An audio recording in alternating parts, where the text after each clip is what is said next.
fighter. Lightning inspired. Fight.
Good morning and welcome to round two. And where are we heading off to? We're heading over Europe, zooming in. That's looking like the Netherlands, and that's looking very much like Circuit Park Zandvoort for, as I said, the GT3 Endurance Series, brought to you proudly by Login Systems. But right by the beach, as you can see here, tucked in amongst the sand dunes as well. Still running the older, certainly not the updated Formula One version of Zandvoort, but Zandvoort in Dutch translates to the sand ford. So there must have been a little outlet there that that's where people would go, and we're heading on track immediately overhead here.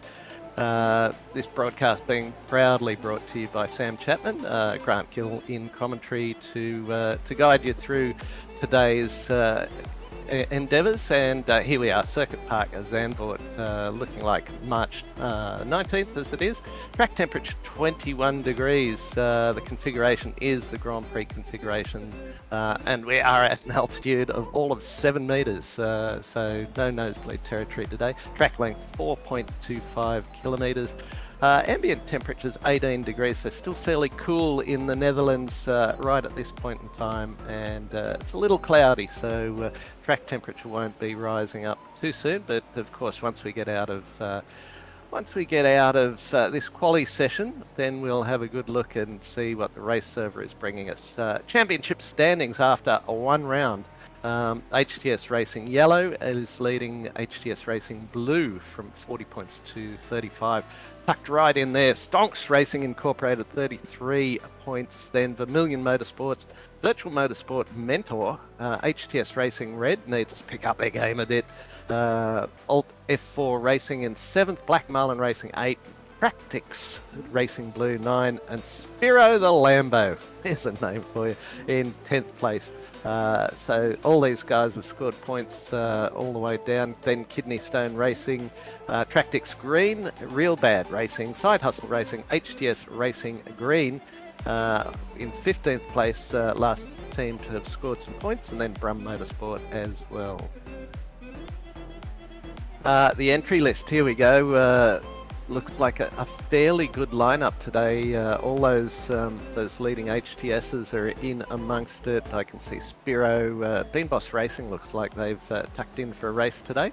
Looking forward to that. And slowest in, slowest out. So it looks like a really good field of drivers in there today. It looking like about 17 according to the live timing feed. So, as we said, Login Systems IT company, we're very grateful for their contributions in their bringing you this GT3 Endurance series. Brock Kelly looks like he's in first place here with 1:34.68. Running the Porsche, so they're having a good run. What have we got? We've got about 1:45 left of qualifying, and this aerial shot, of course, brought to you by Waste Options, our Monday night sponsor. But looks like plenty of cars still on track, plenty of cars still trying to get that optimum lap. Lachlan Capel in the second place car, which is Stonks Racing, just 0.07, I think it is, behind. So its best lap is 1:34.68 for Brock Kelly that we're looking at. 1:34.75 for Lachlan Capel in there. Adam Hayne with a 1:34.99. So there you've got the top three all separated by just 3/10 of a second. And then it starts to stretch out a little bit, but we get down to Kelvin Little and Stephen Thomas down around about the 37. So it's about 2.5 seconds delta between them. Fairly short lap, 1:34. But it's not about qualifying so much. It's about the day in a 4-hour race here from Zandvoort. I did miss our sponsors rolling across the bottom as I was looking across the times there. But GSRC greatly thanks Astute Financials, Blackout Electrical Solutions. A lot of these companies are Southeast Queensland Fisher Door lawyers. So if you're in that area, please do support the companies that support us. Fisher Door lawyers, of course. Flash Graphics do wonderful liveries, and Johnny Simpson, I think, is down here in Sydney with me. And Login Systems, the major sponsor of the Endurance series. And looking at Adam Funslow, he's dropped into a 35.29 and doesn't look like he's going to do too much better than that. Looks like Brock might be going to set a quicker lap, although a couple of red sectors in there, and Lachlan Capel, he's got a couple of red, couple of greens, another green as well. So here we are looking at him in the Audi, is it? Can't quite tell. It's a little fuzzy on. Yes, Sam Chapman, welcome aboard, and thanks as always for your wonderful broadcast of not only the GT3 Endurance Series, but also the up-and-comers on a Tuesday night. Good to have you. How's things looking from your end? I know we had a couple of little glitches we seem to have ironed out already, but how have you been, and what are you looking forward to today?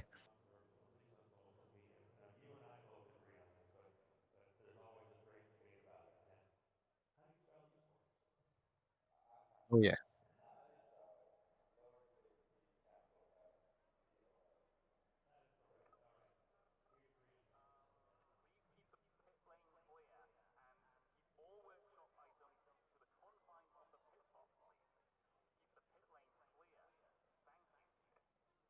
Well,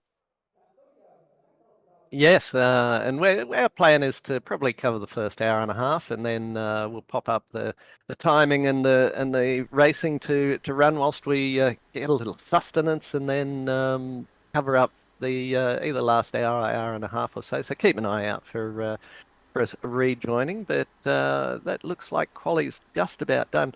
Interesting. Certainly, I've never been able to use the line that the Formula One guys do, very high and wide, because they've got a whole lot more asphalt up around the outside of that to really tight. What is it? Turn 3.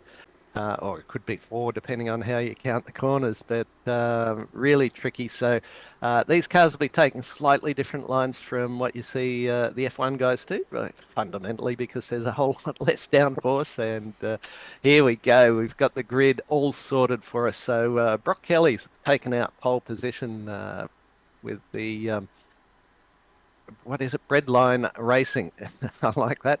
1:34.649. Alongside him is Lachlan Capel, only 0.036 behind. So that's very close between those two.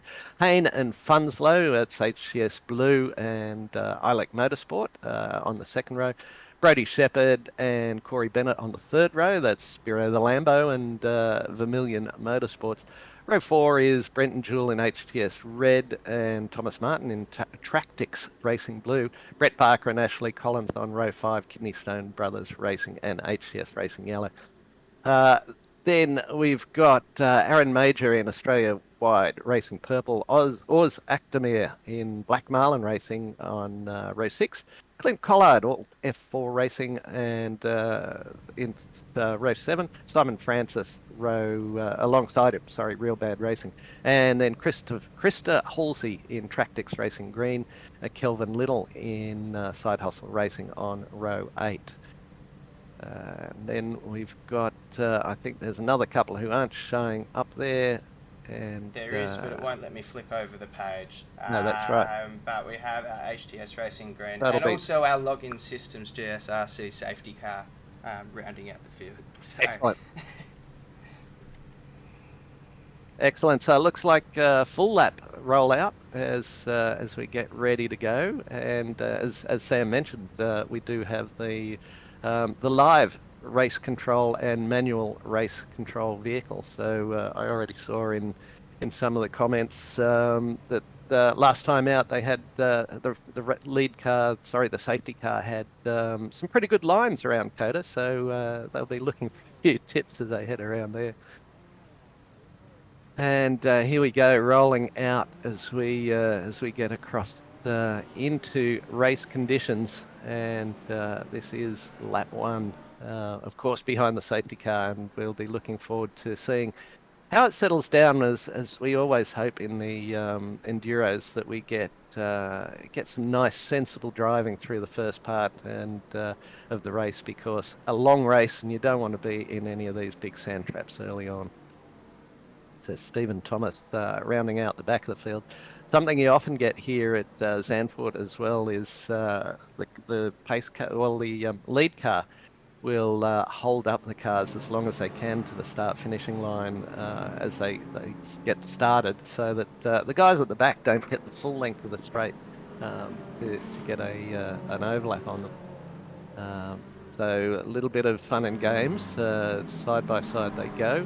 Looking at Ashley Collins here, HTS Racing, and Ashley is a fantastic driver. Quite a few seasons ago we had a fantastic GTE series, and Ashley, I think, was top 3 or 4 in that, and looking forward to getting us. We're just heading up the hill. And a number of blind corners here as well, which is something we'll really have to look out for. They'll be going flat out, first lap out, and you get to the top, cold tyres, and of course the new model on the GT3s. There have been quite a few tweaks, and tyres being one of them. And you come up over the top here, car can go very light, and if someone's in grief around the corner here, you can get caught up in their accident very, very quickly. And if we could just have a look at the weather, see what the race server has brought us, Sam. I don't know if you have that readily available to you. But the race info back up for you. There you go. There we go. 22 degrees it's looking like on track, so it's about a couple of minutes ahead of us. I would have no clue what the international timing is, as Zach would. At 22 degrees track temperature, and it is nearly midday, so may get a few degrees hotter, but not too much more. That's brilliant. Thanks for that. Of course, you can see us on also on YouTube live, and if you go to Sam Chapman 101, you should be able to find the broadcast there, as well as on our Facebook page. So starting to roll into things here. Start not too far away. In through the tricky little, they call it the S's, but it's like part of an S and then another really tight banked corner as we head down here.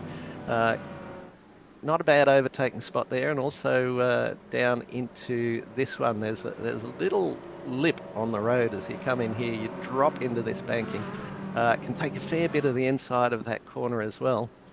And you don't want to put your tyres just wide of that ripple strip on the outside, because that will turn you around and put you into that wall, or at least a sand trap.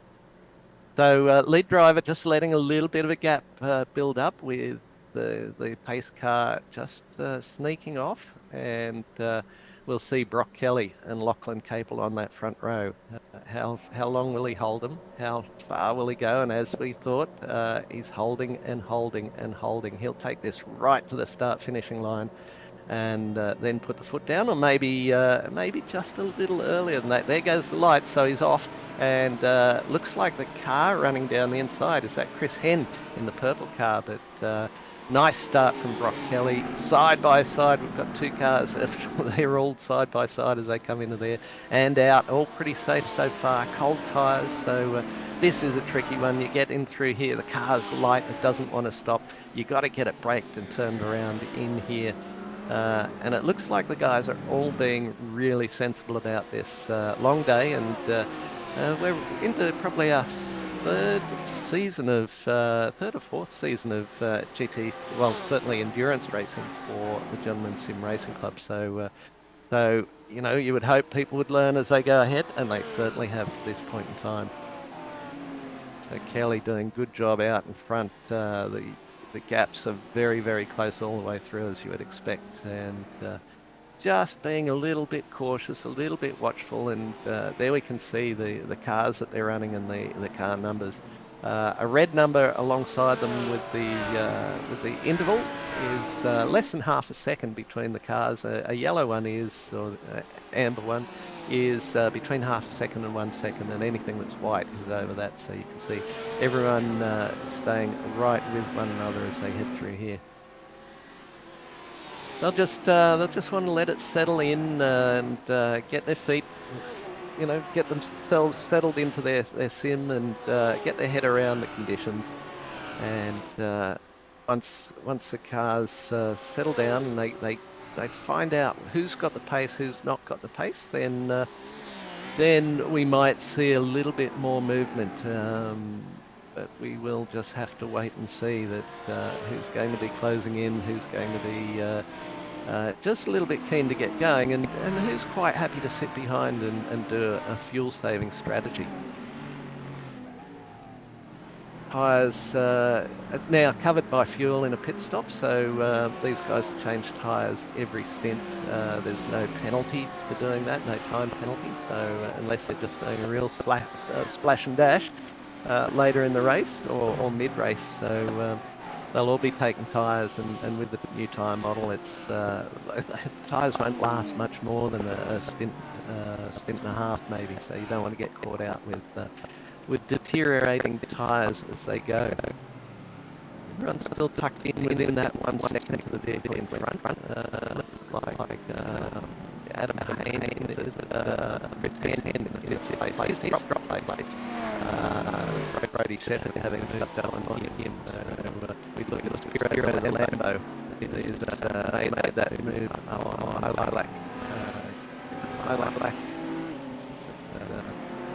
I like Motorsport. Yep. Yeah, very good I move from just them. realised. Great start from them. They almost got a few more spots, but there just wasn't enough track to deal with it. So yeah, I'm not sure how they got that start, but they did very well out of it.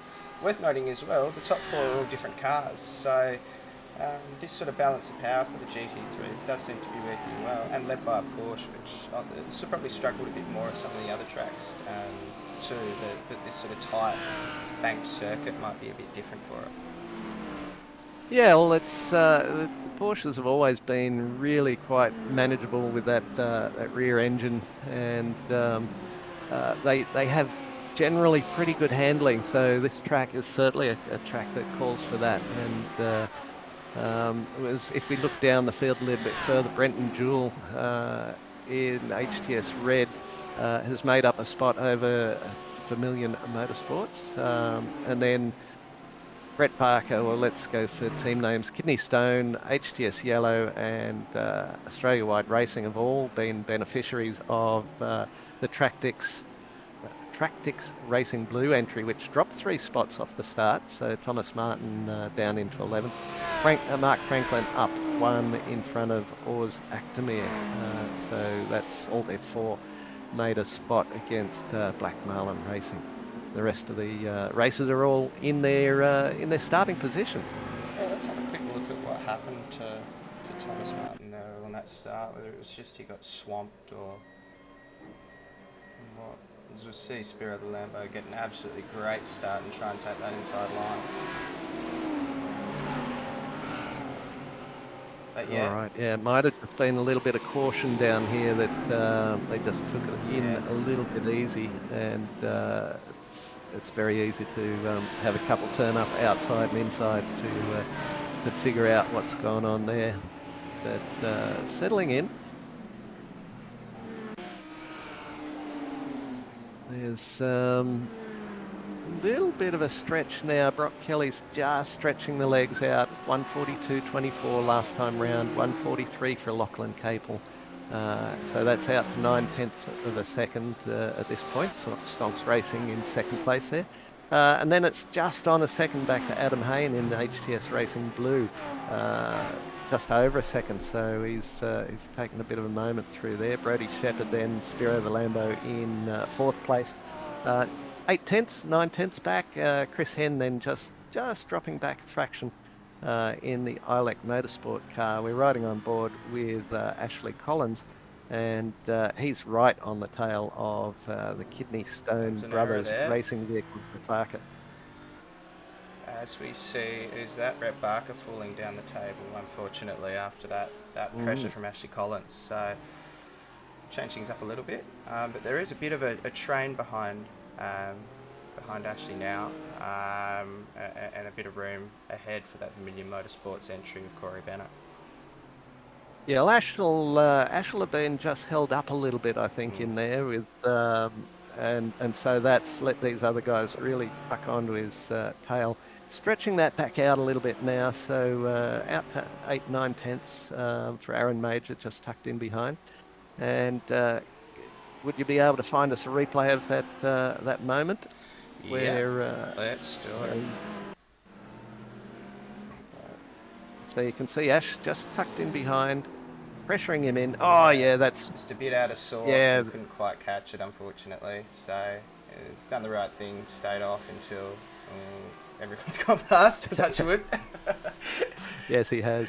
Yeah, that's so easy to do. It's a flat corner, and through that section, you're always turning and you're trying to brake whilst you're turning, and it's so easy. The front just got away from him a little on the initial turn in there, and as he tried to grab that, the back's then just given a little bit of a wiggle and put it around. So guys will be starting to come up to temperature, but sometimes it's good 4 or 5 laps before you ride in there. And he certainly would have been feeling the heat from Ash Collins tucked in behind him. So Ashley is now closing right in on the back of Brett Barker, but we go back up to the front. Lachlan Capel in this multi-coloured Audi there. Purples and greens and all sorts of things on that one. He's got that back down to 6/10 on Brock Kelly. So let's have a look. I'm just looking at some of the times. Best lap so far is Brock Kelly 1:35.53. His last lap round was a 35.95, and Lachlan Capel was a 35.7. So he took 2.5 tenths out of Brock that time round. So maybe just a little moment for Brock, or maybe he's just setting into fuel strategy. But Capel doing a great job here for the Stonks Racing Group. Moving back here to Brenton Jewell, and he's HTS Racing Red, hence the red tyres. And he's getting pretty close to Chris Henn in front, but Corey Bennett is tucked right onto his tail. So Bennett, of course, is the club president, I believe, if I've kept up with the goings-on of the Gentlemen's Sim Racing Club. We had, of course, Angus Cook was our president for the early part, but he's befallen the tragedy of having an extended world trip. Oh, Lucky bugger. Yeah, so he said, "Oh look, I could stay and be president, or I could go on this. Oh, a little bit deep there from the president. He tucks it in there. Yeah, and not surprisingly, Angus took the option of heading off around the world, and so as a young fella should do if he has the means. But nice work from him to get us here, and Corey Bennett picked up the mantle to take us forward. So we're looking at Simon Francis here in the Real Bad Racing vehicle, and that's a BMW, and looking very tasty as well, tucked on the back of Oz Actamere in the Audi, nice and tight on the back of him as he went through there. Now this is a tricky one, a little bit unsighted as you come into here, runs it wide, and again, you're trying to find that apex, very late apex for Oz. Come up here over the crest, and you've got to be careful not to. Oh, here we go. It's in a different part of the track to where I thought we were. This is where the long sort of wiggly straight as we come in here. Car goes light over the top. You've got to be a little bit cautious on the brakes. Wind it up on the exit. This is where I thought we were heading to. Good bit of the inside curb there. You can see just a little adjustment on the steering. Trying to brake whilst turning. Never a good combination, so tyres will get a real workout. Same again here. Do we take an early apex and let it run wide? Do we take a later apex and do the same thing? But here we go, coming up to, in the real world, a very short DRS section there. Over the little ridge there, brake it, try and get it turned in, fairly big curb on the inside. Tuck your wheels down onto the concrete blocks on the inside, and get that real whip around as these banked curbs do. There's a little lip into this one. He's just a little bit off the apex there, so probably getting some aero wash from the car in front. Or Zactamir doing a good job. Wind it up as fast and hard as you can, and then very, very short blast down here. There's the little tower on the left. You just hit the brakes just about there, maybe a little bit later. Get it tucked right in, a little bit of the inside curb to help the car turn around. We come up just a fairly inconsequential couple of turns there. And this one, he's taken some curb there, and it's just unsettled him a little bit. As I said, the Formula Ones are racing around the fence line right there. But these guys, with this track configuration, taking that inside line and trying to get the best benefit of the banking. So it looks like Brodie Shepherd is... are we looking... Yes, Brodie Shepherd in the fourth place vehicle. yep, that's it. So Brodie Shepherd's being run down by Chris Henn at the moment from the Islet Motorsport. Brodie Shepherd, the car that got that great start. So probably wondering whether or not they'll be able to keep up the pace with the leaders. They have fallen back from the leaders a little bit. And I guess it's expected, but around here it is so difficult to overtake. So he can probably hold these guys up for a fair while. I do think the interesting bit will be when they start lapping vehicles. Usually people in this comp are very good with being overlapped, and there's not too many on the track today, but still there are quite a few difficult areas on the track to do it. Yeah, if we have a look at the track map in your upper right corner there, you can see we're getting out to about third or 3/8 of a track being occupied by these vehicles. So there's still be a little while yet. What are we, 12 and a bit minutes in? I might just get you, if you could, to just double click on your sharing button, and that will refresh the feed, and I can see a little bit more there, Sam. Thanks. Just unshare your live feed and reshare it, and that should fix it for you. Okay. How's that? Oh, that's much clearer for me right at this point in time. That's good. So just get you to do that every now and then during the course of the day. Brock Kelly is doing it very nicely out in front. 3/4, 8/10 of a second gap to Lachlan Capel. So Lachlan will be getting a bit of the benefit of the tow in there, saving a bit of fuel. Then it's a 1.6 second gap back to third place, which is still keeping things nice and tight. 14 minutes in, 9 laps. Then another 2.18 seconds back to Brody Shepherd, which is what we're seeing here. Chris Henn just half a second back, Brenton Jewell 8/10, and then Corey Brennett's just dropped off a little bit. He's back out to 1.6 seconds. He was right with them as well. Simon Francis back in the field a little bit, is still keeping Urs Academia very, very honest. Simon's just set his fastest lap of the race with a 1:36.85, and he's just a quarter of a second behind Urs, and Urs is right behind Mark Franklin as well. Now Chris Henn is closing up on Brody Shepherd.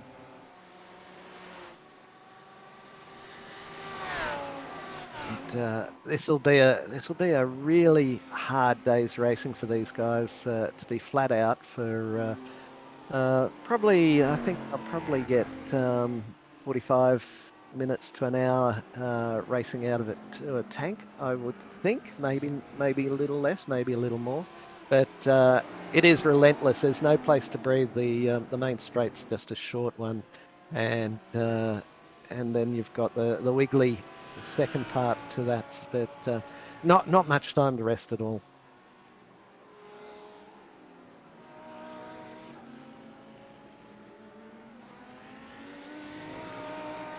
But Brody Shepherd doing a good job, just keeping it nice and tidy, as we said, dropping back a little bit behind Adam Hayne. So stretching out, Lockie Capel's dropped back to a second off the back of Brock Kelly. So Brock's set a 1:36.01 last time round, and Lockie was little bit slower than that. So this last time through, it's about 0.2 of a second the gap difference between their times. Here we are looking at Adam Hayne for the HTS Racing Blue, and doing a good job there in the BMW. And now we're looking at Brett Barker, who is he's out of position there by the looks of him, going by my live timing. He's down 8 spots, and we saw him have that moment in the flat turn where the front just got away from them a little bit. But through they go. We really haven't had any. That's about the only real incident we've seen so far. He's putting a bit of a hurry up on this car in front of him. And that's Thomas, who's, I think, judging by the graphics, yep.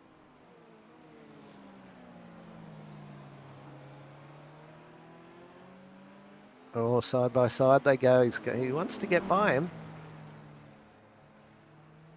And he's got through there quite well. He took that wide apex, a wide entry in there. That's better. My live timing was a little bit delayed. So Thomas has let him through. Oh, nearly just about let him through. He's going to keep him honest there, but that's a good pass there to have got by. You can see that Barker had that bit of extra speed, and as is the nature of endurance racing, got to pick your battles, got to pick your fights. So he's done a good job there. Now he'll try and hang on to the back of Barker as Barker's on his recovery drive. Now down 6 spots into 15th. So it's a long day for him to recoup that.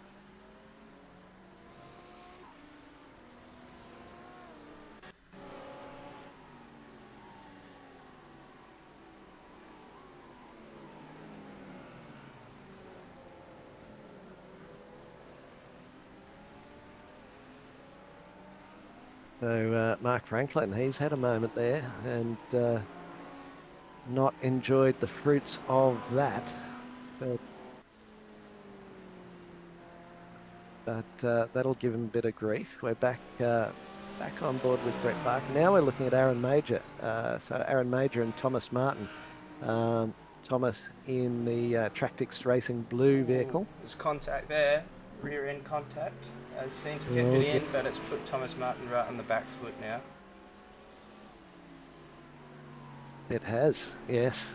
He was right in touching distance, and indeed that's exactly what he did. He did have a little bump there, but fortunately, no consequence to the car in front, and that's the last thing you want to do is actually impact another driver's race.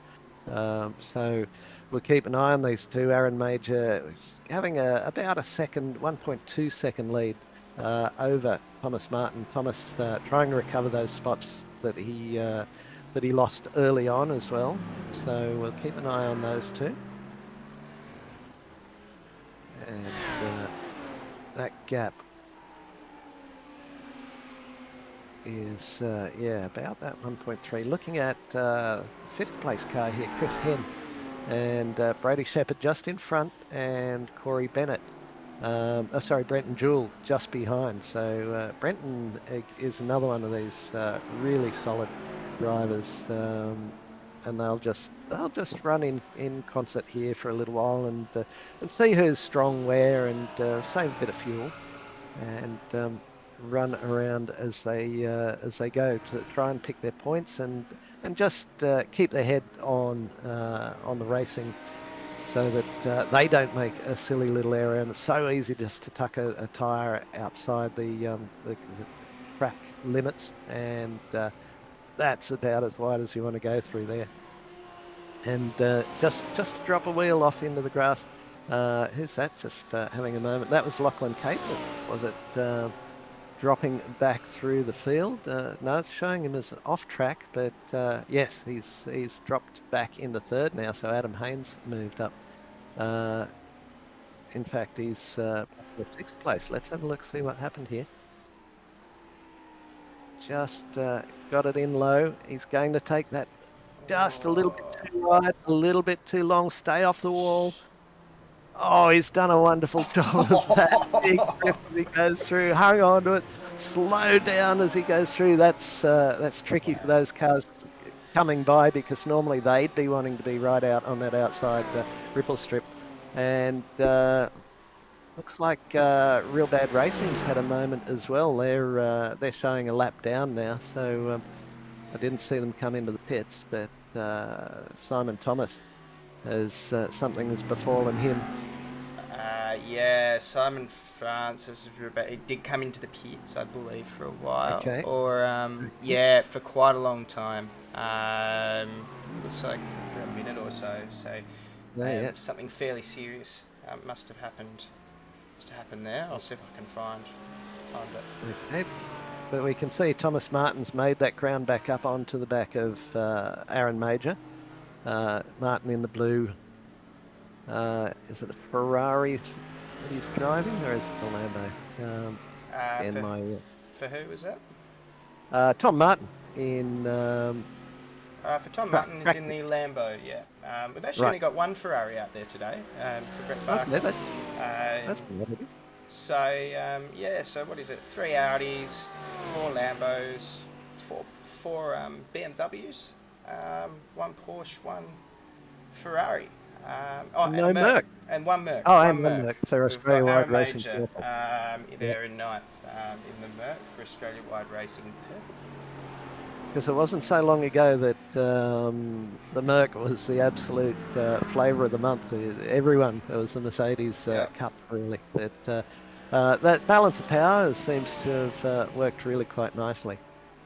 So Thomas trying to close that gap down and have another look, and without giving him a bump this time. But further up front, the battle for third, fourth and fifth is running pretty tight. Here we go with Simon Francis. Is he going to do the same thing? Just a little bit too what? Exactly the same thing. He's hung on to it, but I don't think he's going to get a little bump. Yeah. Another little bump. Yeah, enough for a pit lane excursion, I guess. that looks like it's crabbing through there. So Oh, and he's missed the lane. Oh, ooh. oh, that's why it's 40 seconds stop and hold for that. Yeah, yeah, you're gonna get done for that. That's a long time sitting there. Yeah, that hurts. Unfortunate for them. Oh yeah. And it was such a gentle touch on the Yeah. wall, either the first, I think it might have been the second one. It looks like it did his steering arm in, so it gave him some grief. But now we're looking at Chris Henn in the team Kraken, is it? No, I like Motorsport. It's just the graphics got something else going on there. And just looking at your YouTube feed, there's just a bit of a delay on that at the moment. So if you're on there, have a look at the Facebook and jump in, because the Facebook no, that's the Facebook Live's having an issue, and YouTube's running just fine. So if you're on Facebook and you want to pick it up, have a look at Sam Chapman 101 for his live stream on YouTube. Yeah, it should be working on Facebook, so Maybe hopefully it's people just can see it. But maybe it's my end. I've just got a little blue ring chasing itself around on screen. that's So good. Okay. yeah, Excellent. hence why I mentioned it. Yeah, fair enough. Okay, if we run through what's happening, Lachlan Capel is on his recovery drive now, down 4 spots after that run out wide, but right on the back of Brenton Jewell, and Jewell very close to Chris Henn as well. There we see Capel in the purple and green, and he's trying to pick up some of those spots that he dropped, and doing a good job of it. So Brenton Jewell there we're looking at in 5th place, up 2 spots. In fact, he's just gone back behind Lachlan Capel. So I'm not sure if we saw that. I was looking at live timing, but let's have another look. And This is here's Thomas Martin and Aaron yeah, Major that look like they've had a great battle through here. They've sort of overtaken each other a couple of times. side by side. Oh, a little bit of a wiggle out of Thomas's car. Inside running for the other car, but yeah, that's nice work from those boys. Thomas did seem to have that little bit of extra pace over Aaron Major, so Aaron's just decided that he didn't want that blue car in his mirror anymore, so he's just given a good battle, but often it's better to just let that battle go and take a breather. Facebook's running fine again now. But nice racing from the two boys there in that really tricky flat area where the car just wants to get away from you. You can see they're very grip limited, and there's just a little bit of wiggle there, and he got through it.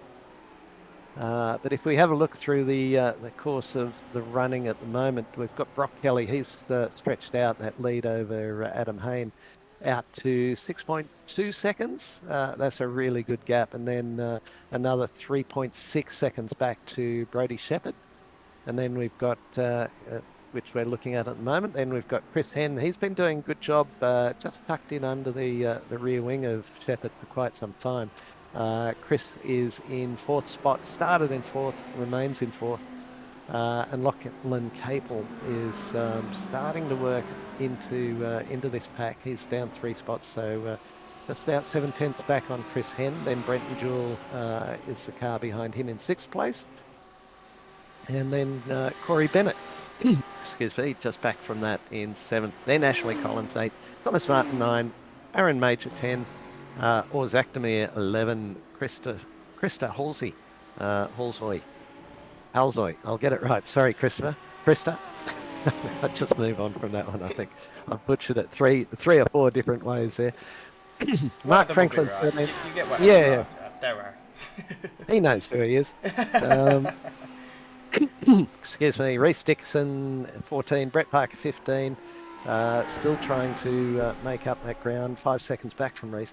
Stephen Thomas in 16, and then Simon Francis is that lap down after that very unfortunate sequence of events.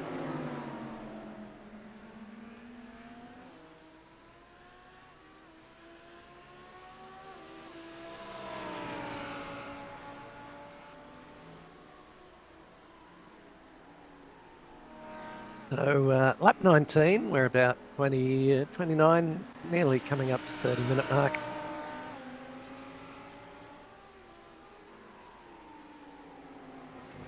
Excuse me, we've got a bit of a croak now.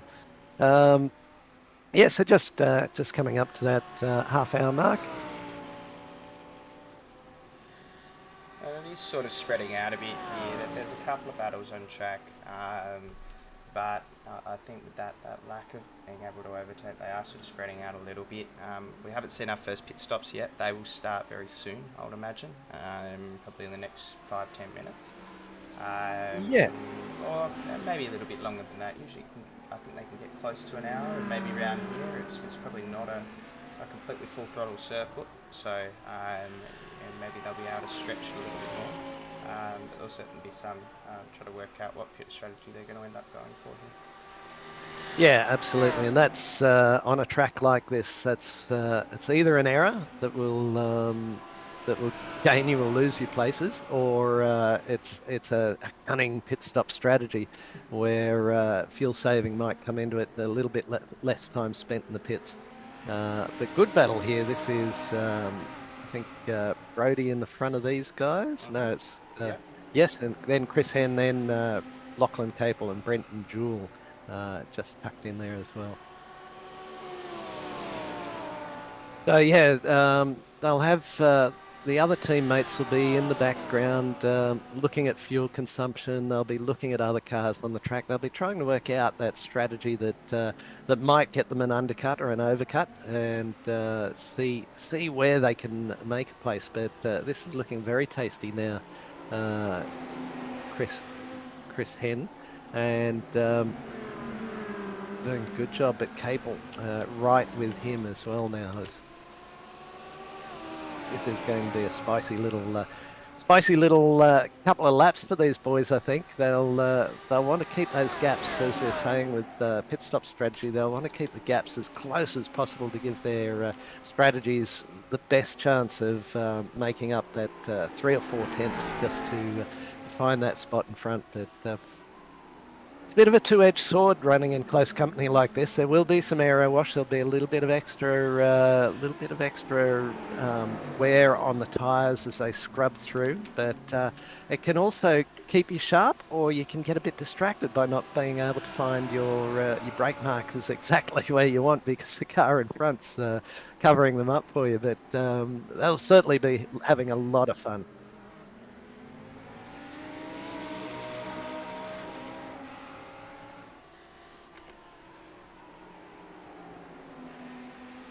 I'm hearing some something from Google Chrome popping in there.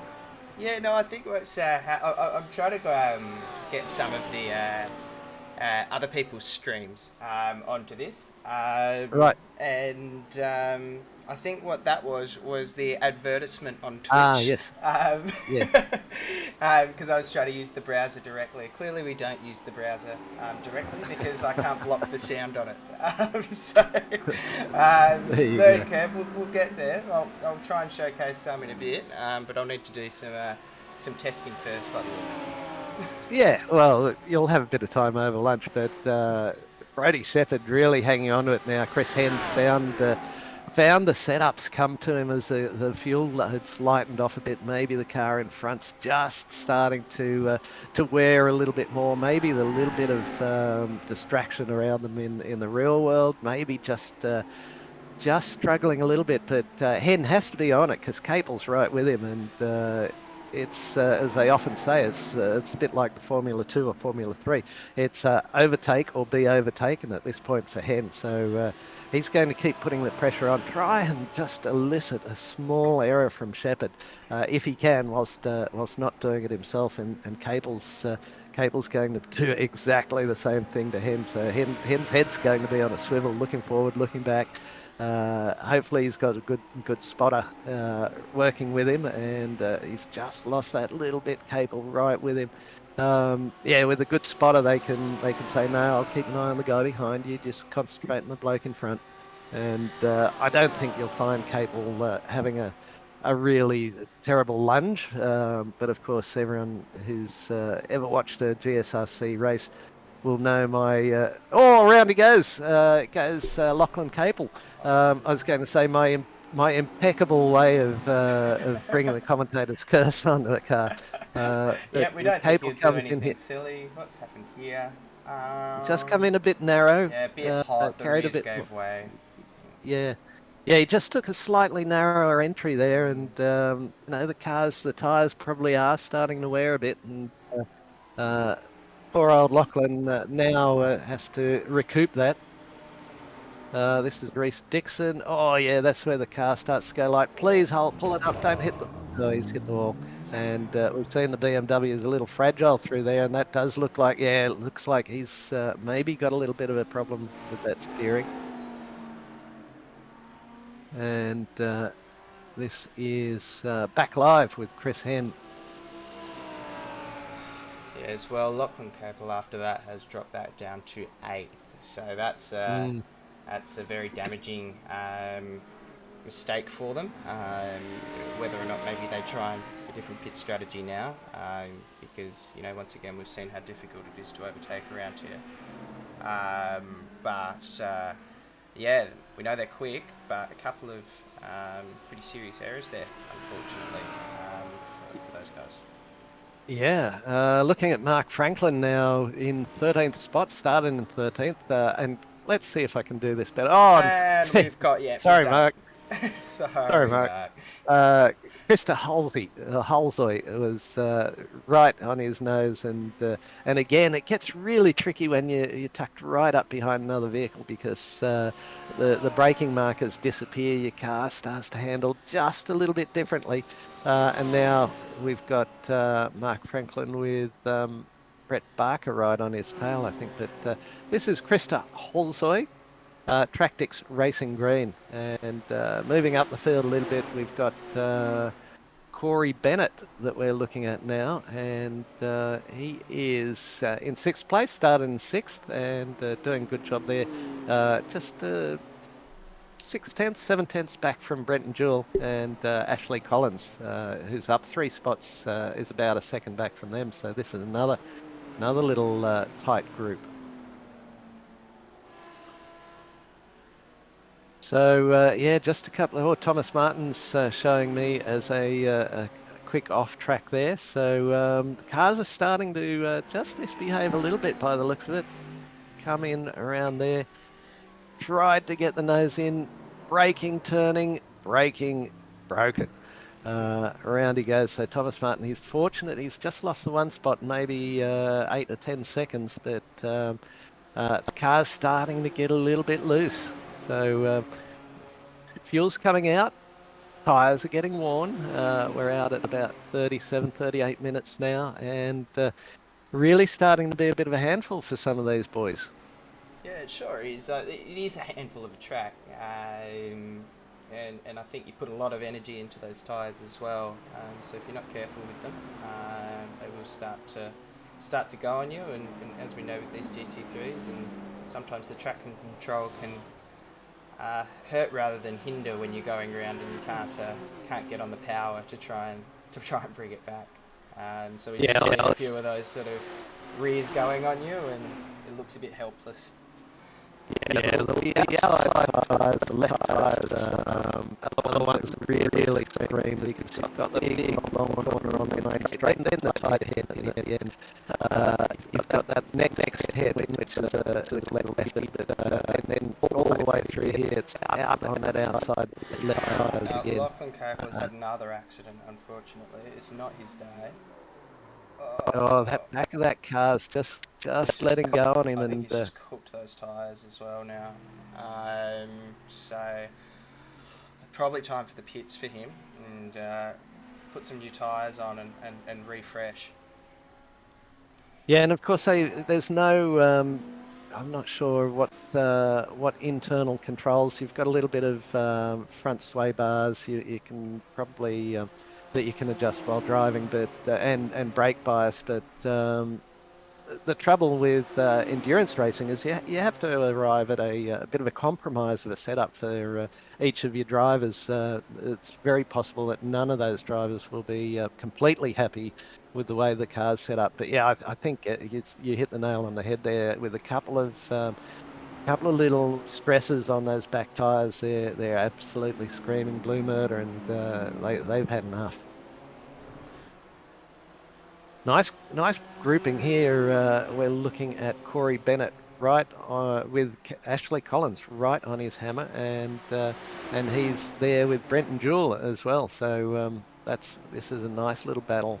Corey's doing a good job in there.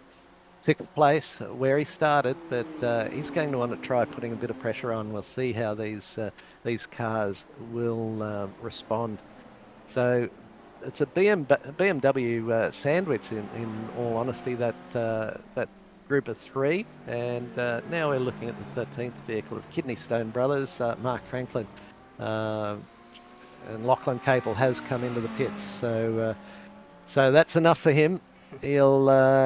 He's probably got a bit of red mist there as well with the car, and he'll just be wanting to get out, probably change it over, perhaps change it over.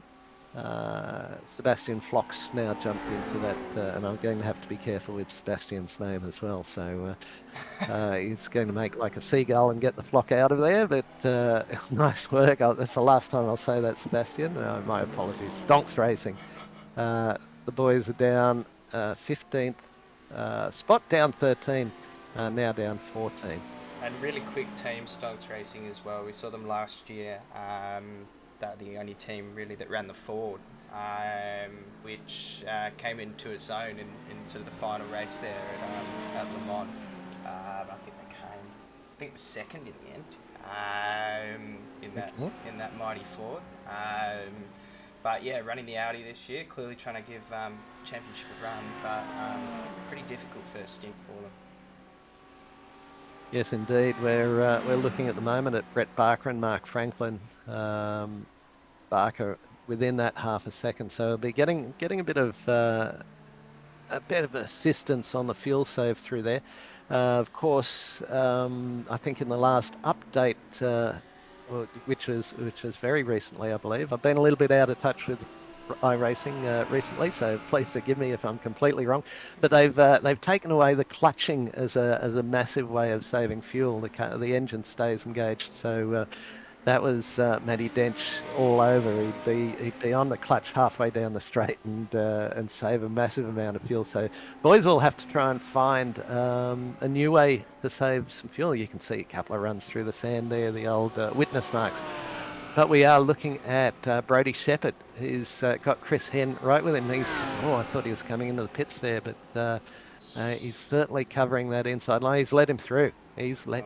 So Chris Henn's done a good job to make it up into 3rd, and he's up 1 spot. So again, that's, I think, very much the case of the driver in front just go, I wish you'd get out of my mirrors.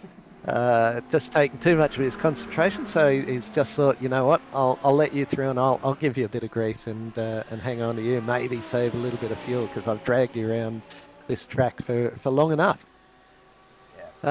Mike, we haven't heard much from because he's done everything absolutely perfectly, is Brock Kelly in the 69 vehicle out in the lead. Here he is running in that vehicle for Red Line Racing, and 11.3 second gap. He's still running in the low 36s, so doing a terrific job, and just doing everything right. And I'm sorry, Brock, because this will obviously bring you undone. You'll have a terribly unfortunate accident in just a moment. But I don't think even my powers of commentary curse could bring him undone just at the moment, and that's a real challenge. But yeah, that's 11 3/4 seconds lead over Adam Hayne, and that 2nd place car, Adam up 1 spot. But yeah, we're looking at about 44 minutes now. So getting on to that, we'll be looking at fuel stops before too much longer, I imagine, depending on what the setups have permitted them to put in. It's probably an absolute chock-a-block tank to start with. So we'll see who's been able to save a bit of fuel as we go, and who has not, and which cars are thirsty and which are not so thirsty. But Just looking back, another great battle pack is still that Jewel Bennett Collins, the BMW group, who are in very close company. Ashley Collins right on the tail of Corey Bennett, and Bennett right on the tail of Jewel.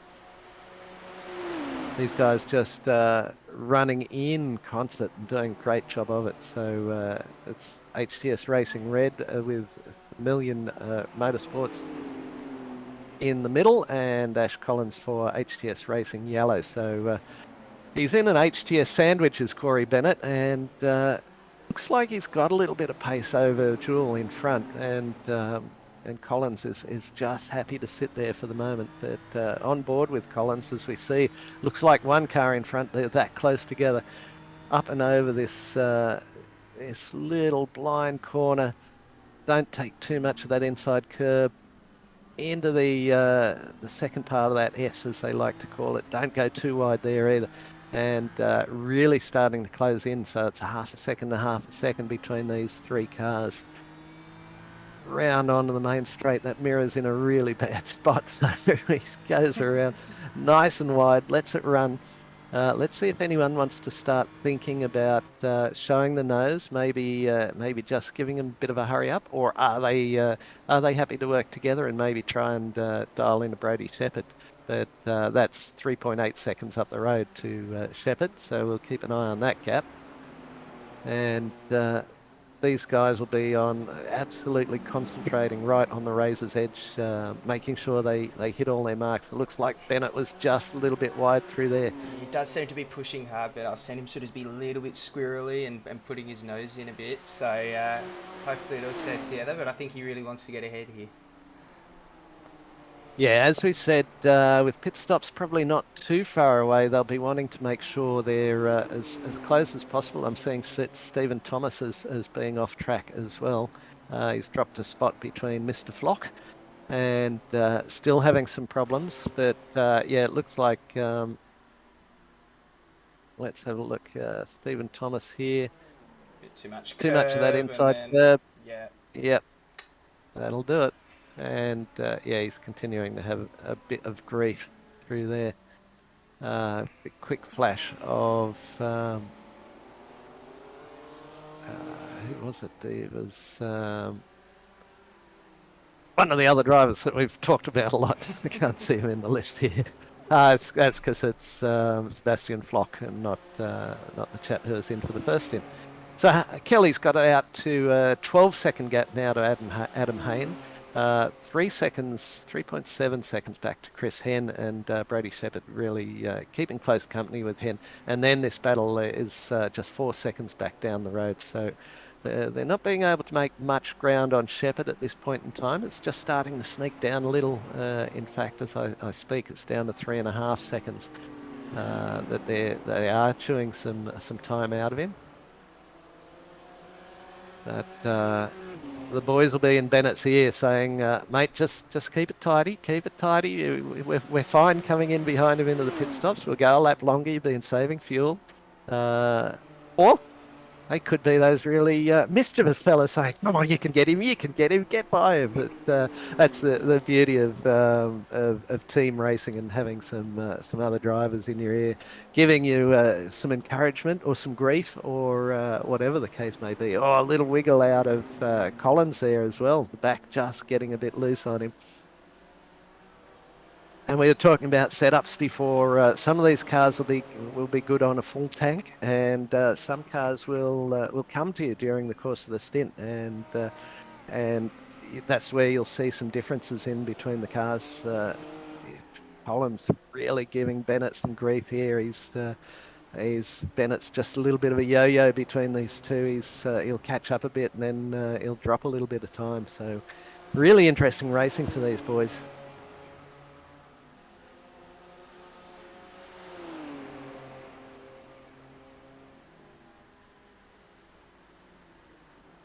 Collins just ever present there. He's not tucking the nose in. What do we got? Brady Shepherd still tucked on the back of Chris Henn. So he did let him through, but he hasn't let him go. 0.7 of a second. And these boys are 3.6 or so behind the second place car just up the road a little bit.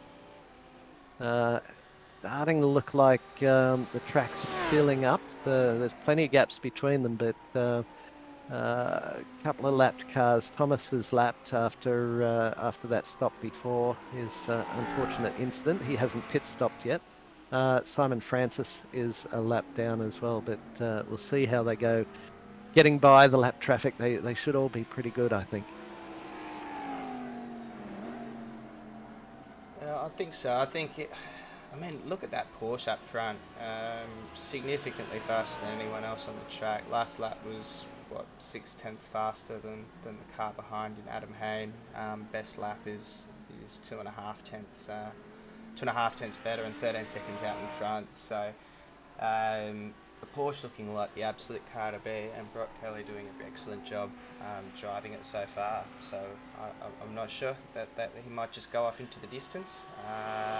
He might. He's got to change out at some stage. I was just seeing Simon Francis off the showing us off track there again. So they stopped on lap 9. Let's have a look what happened here. Up to the far end of the track. Is he? Oh, yeah, Yep. the rear just went out He's on him. grabbed that. Yeah. He grabbed that nicely though. Lose a lot of time out through there, and yeah, that car, the front just let go on him a little bit, and then as he tried to grab that around, he went. Did a good job not to end up in the fences. It's a big steep sandhill there, but yeah, he'll be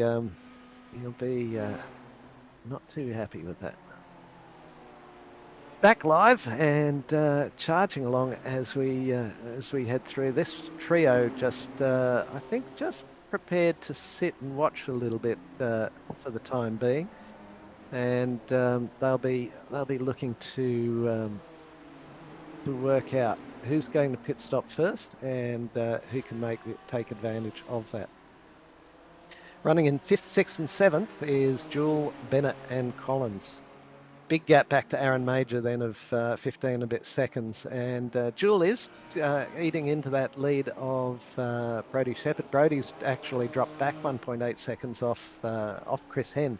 So Brodie's starting to drop back into the clutches of these boys. It's 2.8. We'll keep an eye on that.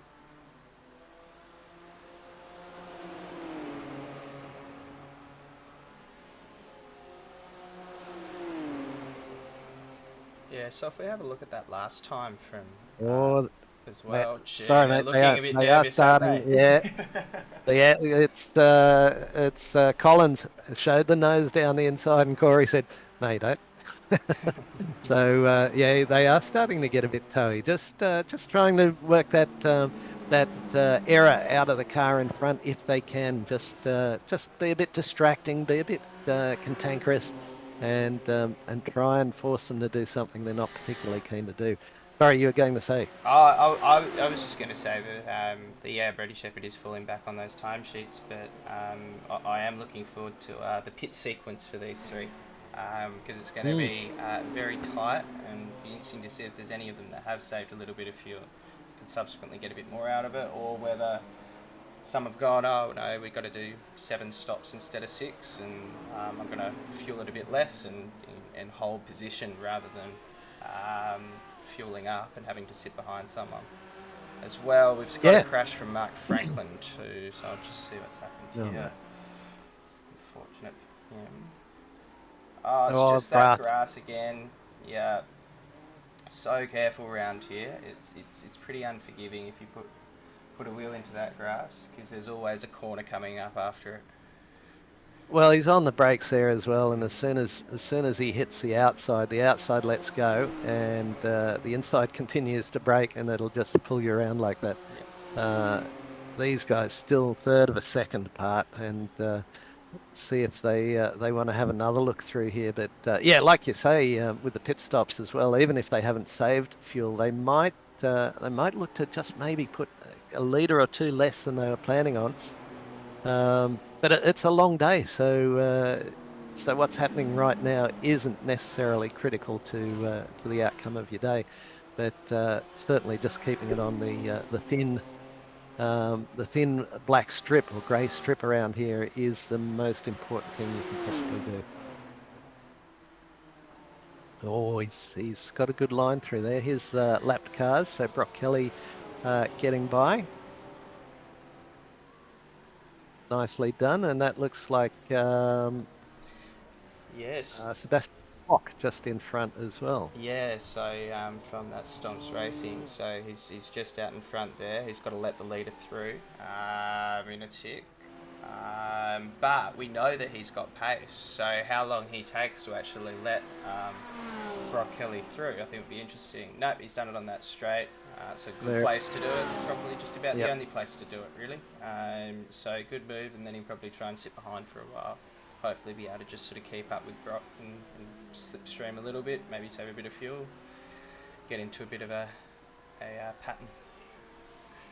Yeah, absolutely. And like you say, down the main straight there, you just roll out of the throttle a little bit. Oh, Corey Bennett's going as an off track there. There's something going on because these And guys just are very very close briefly, now, and that red and black car looks here like he it's going to be comes. behind at the end of this corner, as it is. So those two HTS racing cars now, BMWs now, one behind the other. Just have a look, see what happened to Corey. It does look like he went off track. Just through, not quite where we've seen a number of times before, but a bit wide at the end of the straight. Oh, gee, that was almost really costly too.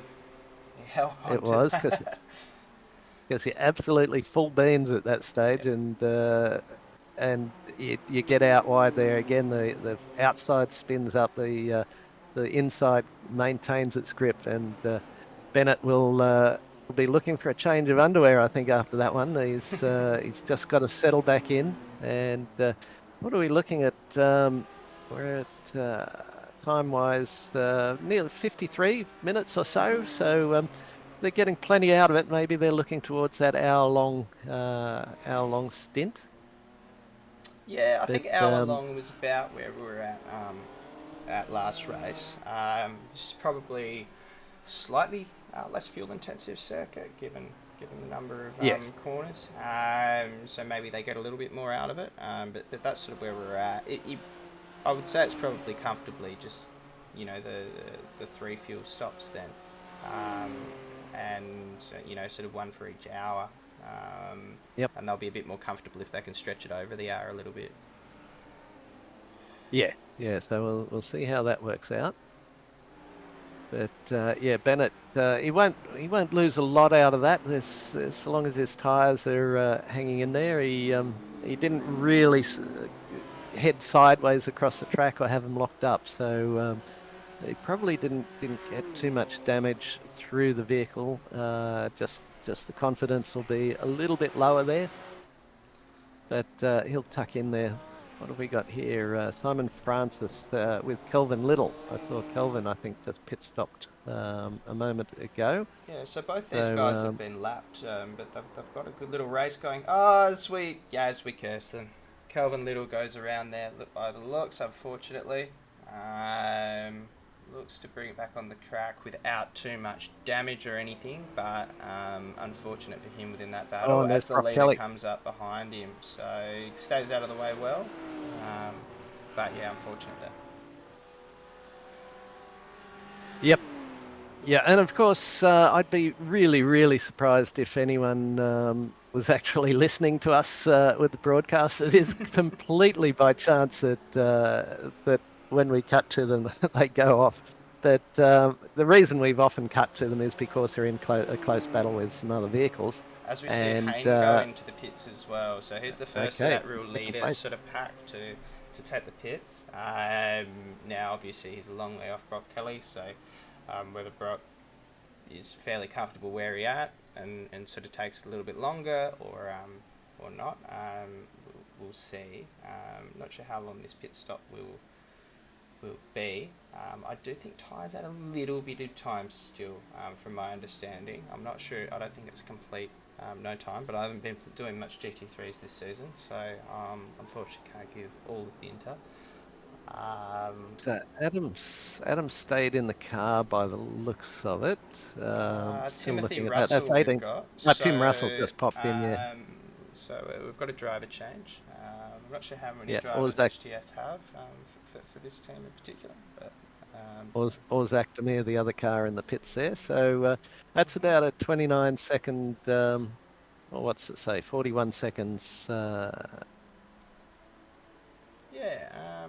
Nice. Yeah, what is it? So pit lane time was 1:04. Pit time 41 seconds. So, you take the Yeah, well, that'll straight out of certainly that, cover but it. Yeah. yeah, it's probably how far behind the leaders is he now? Who's in that now? Tim Russell. He is a minute 14 to the leader. Yeah, okay. So So a fair way off still, probably. I think Brock Kelly will be fairly comfortable with that, as we see Chris absolutely. Henn and Brody Shepherd both going into that pit lane as well. So certainly the start of that pit sequence really is right as we hit the hour too. So I think now they are just going for that one pit now sort of situation. Yep, and the Porsche looking to be very, very kind on its fuel. And when you are in a car out in clear air like this, you can choose your spots to rest it a little bit and just come off the throttle a little bit early into the corners and lift and coast. So he's especially when you've got the outright pace as well, that helps a lot. Chris Henn, yeah, as you said, had gone into the pits with Shepherd. My live timing is quite delayed from the broadcast, which is giving me some issues. That's But good. that's what we do. Yeah, absolutely. So That's whole bunch of pitters now. We'll put a bit more timing up on your broadcast, so hopefully you can see that a little bit better. But yes, in SDK doesn't always provide the between that and Discord provide the smoothest experience, but when it does, it's good. Brock Kelly's in the pits. Okay, so Brock Kelly's in. gone into the pits. So then it's just these BMWs actually that have still stayed out for now. So let's see if they go in this time around. But they're obviously very close to each other. We've got one HTS racing car going in, but Joel comes in. Not Collins. Oh, as I heard, some scraping in the pit lane as well, which didn't sound good. Oh dear. Oh no. Oh, look at this. And Bennett's held up by it as well. Oh man. Oh no. What a tragedy for Bennett. Oh, that is. Bennett would have just taken that and gone, yeah, we'll cover it off. And it's cost you. Yeah. Gee, probably 15 seconds there. It's already been 30 seconds in the pit lane time. So. That's goodness. terribly unfortunate. Let's see actually what happened there. See if I can. Kelly's out now. Man.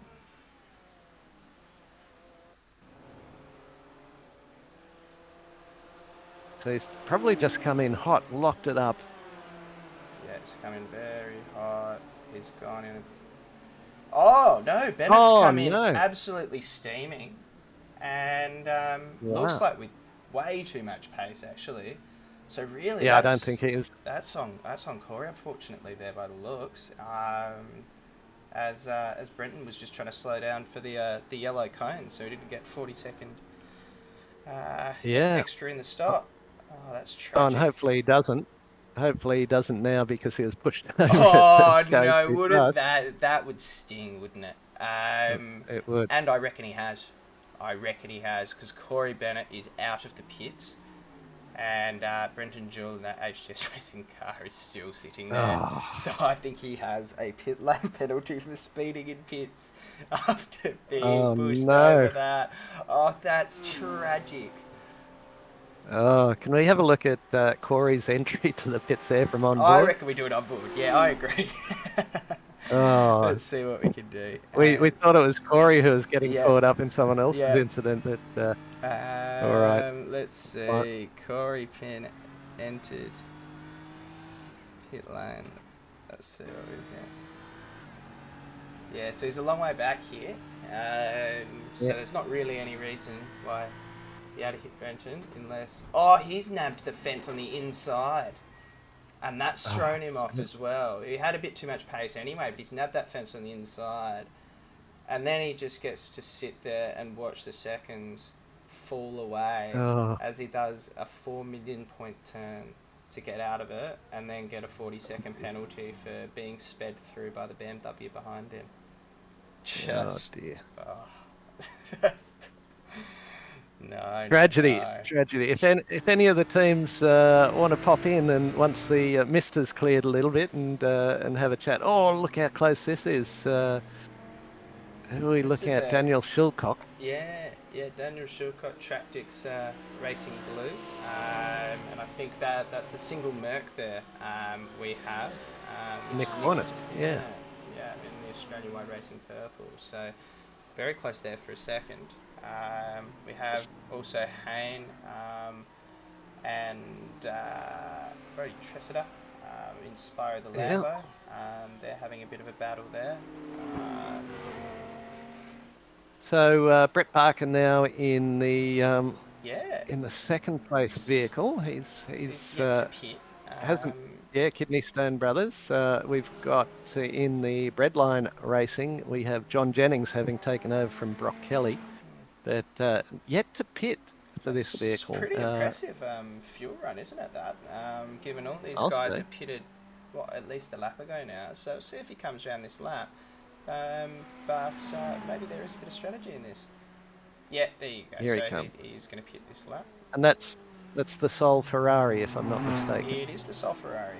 Yes, as we now follow the So Sol Mercedes.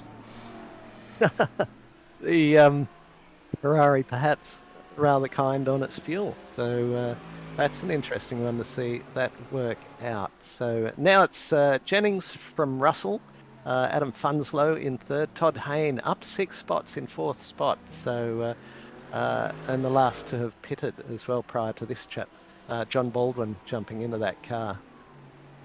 So we'll see. He's a good operator. And Corey Bennett has stayed in his vehicle, so not changing out drivers just yet. He'll probably do a double stint, and then well, he will do a double stint because he's in the car for a second, and then leave. He might have a commitment this afternoon that he needs to get to, so probably jump out and let another driver take over from there. Yeah, John absolutely. Baldwin now leaving the pits. No, I haven't seen anything come through from race control, so whether or not they've linked it up or not, as they normally do with the stream, I'm not sure. Hopefully they'll come in for a chat at some point, and we can see if there's. I'll be interested to see what might be happening to Corey Bennett. Unfortunately for him and that car in front, I think it could be a bit of a penalty there. Because that was, I think, far from a safe pit lane entry, and especially as it gave the other car probably an extra 40 seconds in the pit after he'd already been doing a million point turn for 15 seconds out of that. So we'll see what happens. Those BMWs now split up a bit after being joined at the hip for the first part of the race. Yeah, absolutely. It's just the frustration on everyone's behalf. Corey would be furious with himself, and So Corey's he's entered into the pit pits lane now, again. looking like a I drive think a through. drive-through. That seems about right. So let's see what's happening here. We don't need to actually go back to. Are we gonna just keep driving? Trundle, we are. trundle. Yeah. And let everyone go past. It's going to be close here with the Lamborghini of Daniel Sherlock and Tractix Racing, but he gets out okay there. You know, he's actually got out of that relatively unscathed, all things considered. He sits in 7th, but I think, you know, only 10, 15 laps ago he was in 6th. So, not the worst result in the world. Also worth noting, Stonks Racing, which had a difficult sort of first stint there, and I think falling down to about 11th at one point, is back up to 6th spot. You know, they've got pace in that Audi. So let's see if they can keep climbing up the field. The next car ahead is a fair way ahead, though, at 16 seconds, I believe. So No, it's just 10 seconds up the road. 10 seconds. Last lap around, Sebastian Flock did 1:37.11, and John Jennings was the one in the lead. It was a 1:37.86. So John will just be starting to find his feet a little bit, but Sebastian's been in since lap 24. So that was that unforced error, what brought about the early pit stop. But yeah, it's that was What's quite happened here to this quite. Mercedes, and then now he's defending from the BMW as well. I'm not sure what's happened here. Not sure.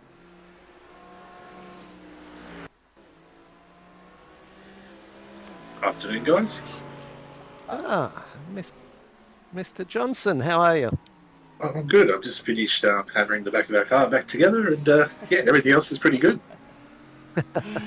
What was that? Was that your vehicle that got rear-ended in the pit lane? Yeah, it was. It was kind of in a less than ideal way, kind of funny because we had another HDS car we thought was going to pit behind us. So I said to him, it's a terrible pit entry, nice and safe, but not too slow because Ashley's going to come in behind us. And when I went back and watched the replay, he didn't touch 60 until he was right on the line. So I was literally halfway through a sentence of "that's perfect," and it got less than perfect.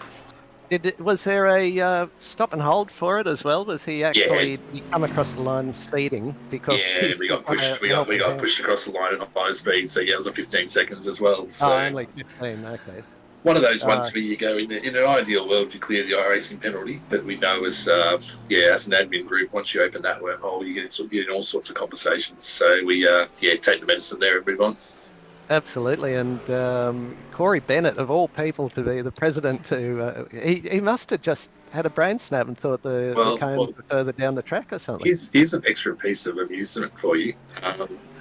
I've approved this, so it's all above board for the day. They stuffed up the team entry, so it's actually Kenny Conamos using Corey's login. So I reckon there'll be a team conversation there about him slandering his name all over live broadcasts, right?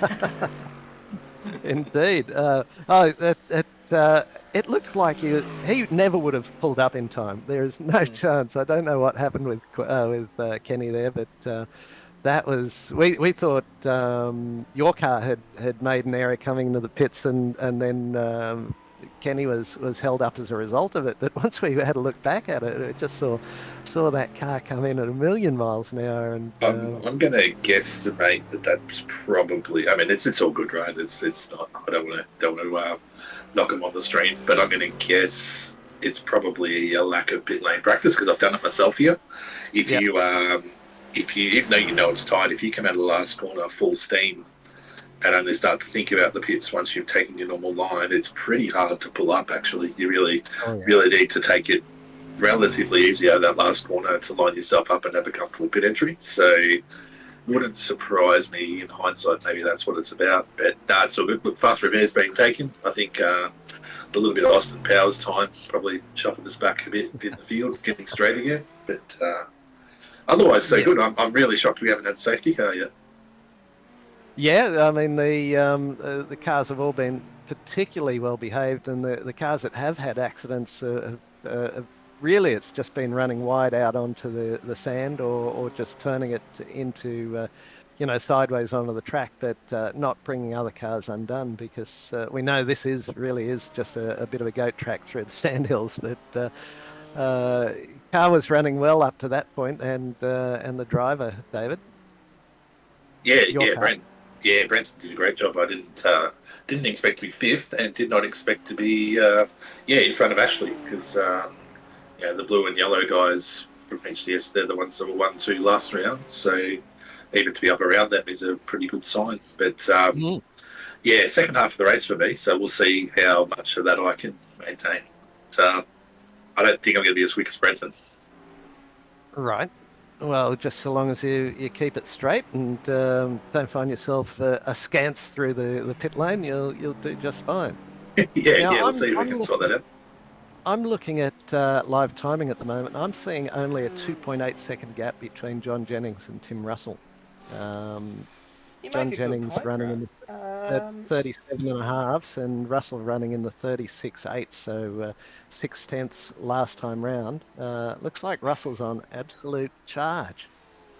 Yeah, absolutely. It's that's significant because they were out by about 16 seconds when pit lane entries started happening.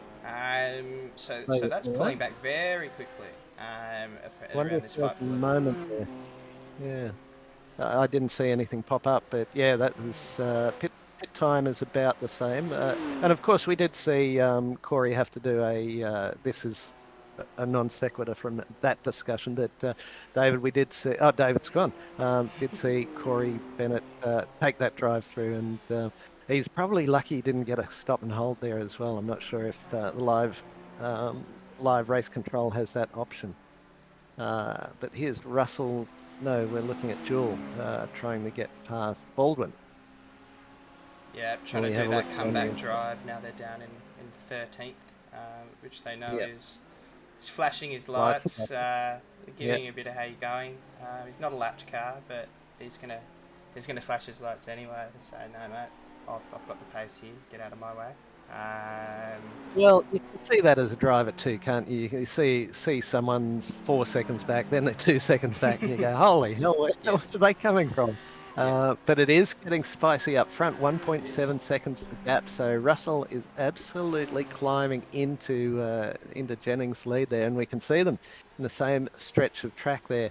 A full second a lap quicker that time through. 37.78 for Jennings, 36.71 for Russell. So this will be over and done with pretty quick, I think. Yeah, Let's have a absolutely. look.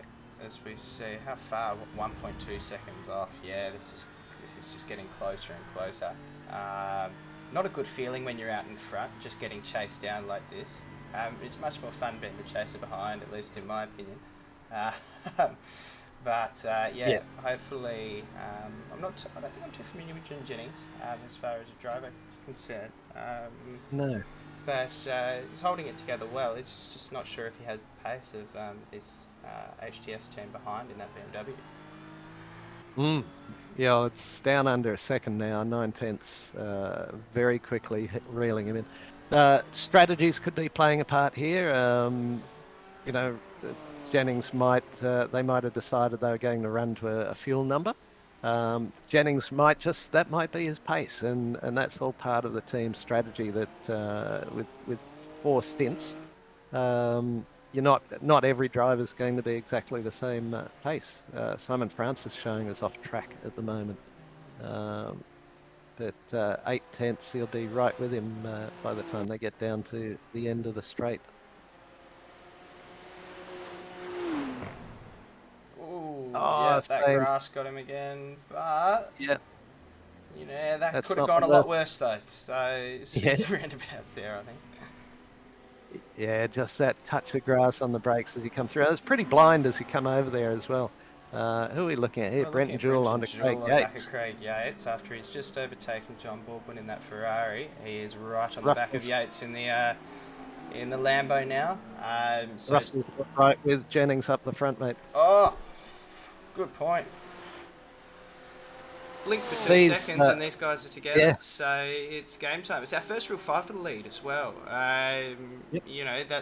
That Porsche got away very cleanly to start with and sort of left everyone for dead. So let's see how long, whether he tries to hold him off or whether he goes, we'll let this That's through.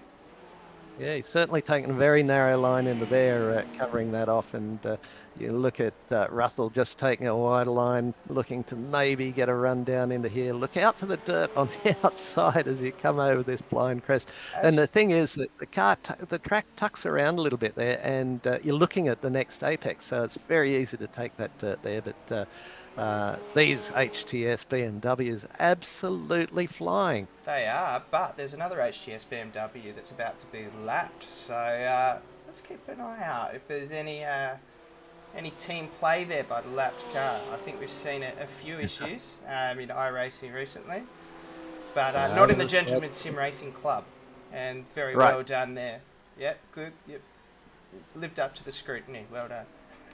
There was that Matty Broom, I think, Yeah. in that vehicle. So well done. I think you would have had Russell in the Discord just saying, mate, just hop out of the way, will you? don't make a mess of this.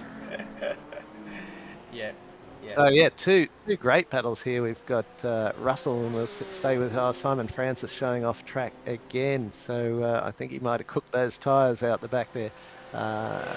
Only pitted on lap 46, which is not so long ago. So not going well for that car. No, they have been struggling a bit, unfortunately. Seeing a few accidents from them. So, yeah, it is a tricky track, and once one thing sneaks in, often other little errors and that sort of thing sneak in as well. Yeah, and You you get get the shake. frustrated. Yeah, you get Yep. frustrated. You get a bit shaky. And you start, not thinking it through. Not quite being where you want to be. So unfortunate for them. Well, But it's still it's on the very track. much. Yeah, very much a mental game. Once you lose a bit of confidence, you feel so awful in an enduro that you've let your teammates down. And the first thing they'll say is, "Don't worry about it. Just get back on with it." And but you do feel awful. So that's just the way of racing. And sometimes the track just does not agree with you. This battle is fantastic, and the battle between Yates, Jewell, and Yeah. Baldwin is a cracker as well further back. But we'll stick with this for the time being because this is for the lead. Maybe a look on board with Russell would be entertaining. There we go. All right, this squiggly straight, as I like to call it, you're absolutely flat stick. You're a little bit of the right curve, just maybe touch the inside. This is where it goes light, and this is where they've been getting caught with a little bit of dirt on the outside. But Russell just putting the pressure on. You can see he's got a car that loves to turn, plenty of front end. Jennings taking a different line through there, and he takes a very narrow entry. I don't think he's defending. He's just that's the line that he's taking. Now you're braking, you're turning, you don't want to brake and turn, you need to brake and turn. Through they go, and let it drift wide out here. Watch out for this little bit of dirt on the inside because you're looking across to the right apex just about now as we try and get in. Just clip it down onto the concrete blocks, and he's right with him. That's 0.3 of a second. Lots of pressure. I wouldn't be surprised to see Jennings maybe just ease out of it, but he wants to hold him up for as long as he can as well. So get it into the right. Let it drift out wide. Boy, Oh, he's run that little bit wide, and there you can see that's a couple of tenths, 6 tenths the gap now. So that was nearly half a second he lost just by running it wide through there, and he's just pushing so hard. He was looking for the very, very best effort he could onto that main straight, the exit, to get him going. But he's closing up already. It's under half a second. Very wide through there. Absolutely, and Brenton Another Jewell couple of passed Craig tenths. Yates as well in that battle back there. I'll do it while we've got 6 tenths at least. It's not down to 2 tenths up front. But yeah, clean on that inside there, and then he's going to just stay alongside through and then inside for the next corner. Great overtake there. Yeah, really well done. And the banking on the curbs gives you that ability to take a different line sometimes and tuck it in and get the slingshot out of there. But now it's not over for Yates there. He's still got John Baldwin not too far away from him. But Russell just going about his business here. He'll try and find a spot where the best chance for him to overtake. He'll just be assessing what Jennings is doing in front. Yeah, I will say And as well, Jennings does seem to be handling it fairly well. He's taking very narrow lines though, isn't he? Even when he's not necessarily defending, you do see him taking these really quite narrow lines. But doing a good job, potentially just playing it very safe. Knowing that he's in the lead, and, he might hand it back over to a teammate that is a bit quicker or something afterwards, and wants to make sure that he gets it there in one piece and can hold off HTS for as long as possible, which is possible around here. Yeah, it's 137 flat pretty much for John Jennings that time, a little bit quicker. I just saw Daniel Shilcock had a moment on the scoring screen all by himself. And this one, the rear's gone. Bit too much pressure, hit the brakes, unfortunately. half the wheels, the front wheels were over the front of the track and the back wheels weren't, so he still went around. But yeah, relatively unscathed at least. Well, this is one of those tracks as well. There's a few spots you can actually beach the car where the front and back wheels are both off. Here's some pressure now. Russell really giving him the hurry up. Jennings just going about his business, but Russell's making it very, very clear he wants by. Yeah, indeed. He is looking fast, Russell. But that Porsche's just in all the right spots at the moment. So, you know, maybe we'll see some frustration creeping in. That was always the expectation with Zandvoort. The expectation was almost that we would have a safety car just because of the type of circuit it is. It's easily blocked. It's difficult to overtake. But we haven't seen it yet. And I don't think the concept is to have a competition caution at any stage through here, is it? To throw one up just to spice? No, I don't think up so. the race? There was conversation about it. I think a little while back. Always Here we he's go. looking at a movie showing nose, but it's not going to happen. Jennings there, just jetting in a little bit of that inside, making sure that line's covered, because it is, despite the banking, that first corner you can't really overtake around that outside. And I do think the banking is a little bit deceptive around here. Even those corners with serious banking like that one, you can't really overtake on the outside there. No. It is still so cambered on that inside that it is still that quickest line. Yeah, that's what I was saying early on in the broadcast. The F1s will run right up around the fence line, but that's because they've got another couple of feet of asphalt, but also just the nature of the vehicles. Just back behind these guys, Todd Hayne is right on the back of Adam Funslow.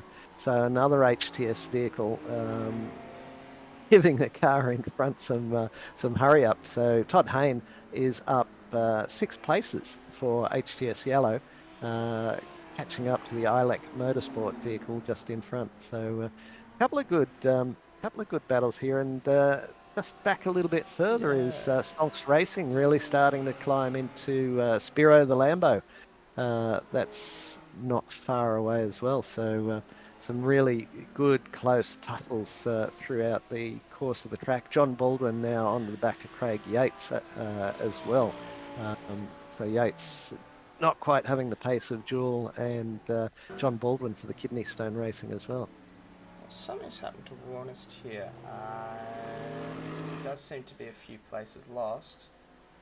Oh, whether he's just blinked on us and come back to life for 30 seconds down the track, I guess. Yeah, Clint Collard's flashing on and off on the timing screen as well. Yeah, so there might be a few internet bugs around at the moment. Yeah. So looking at Flock on Tressida. And but we're going to have to take it back up front because Russell is once again right on the back of Jennings. He's not letting him get away. It's 2 to 3 tenths now.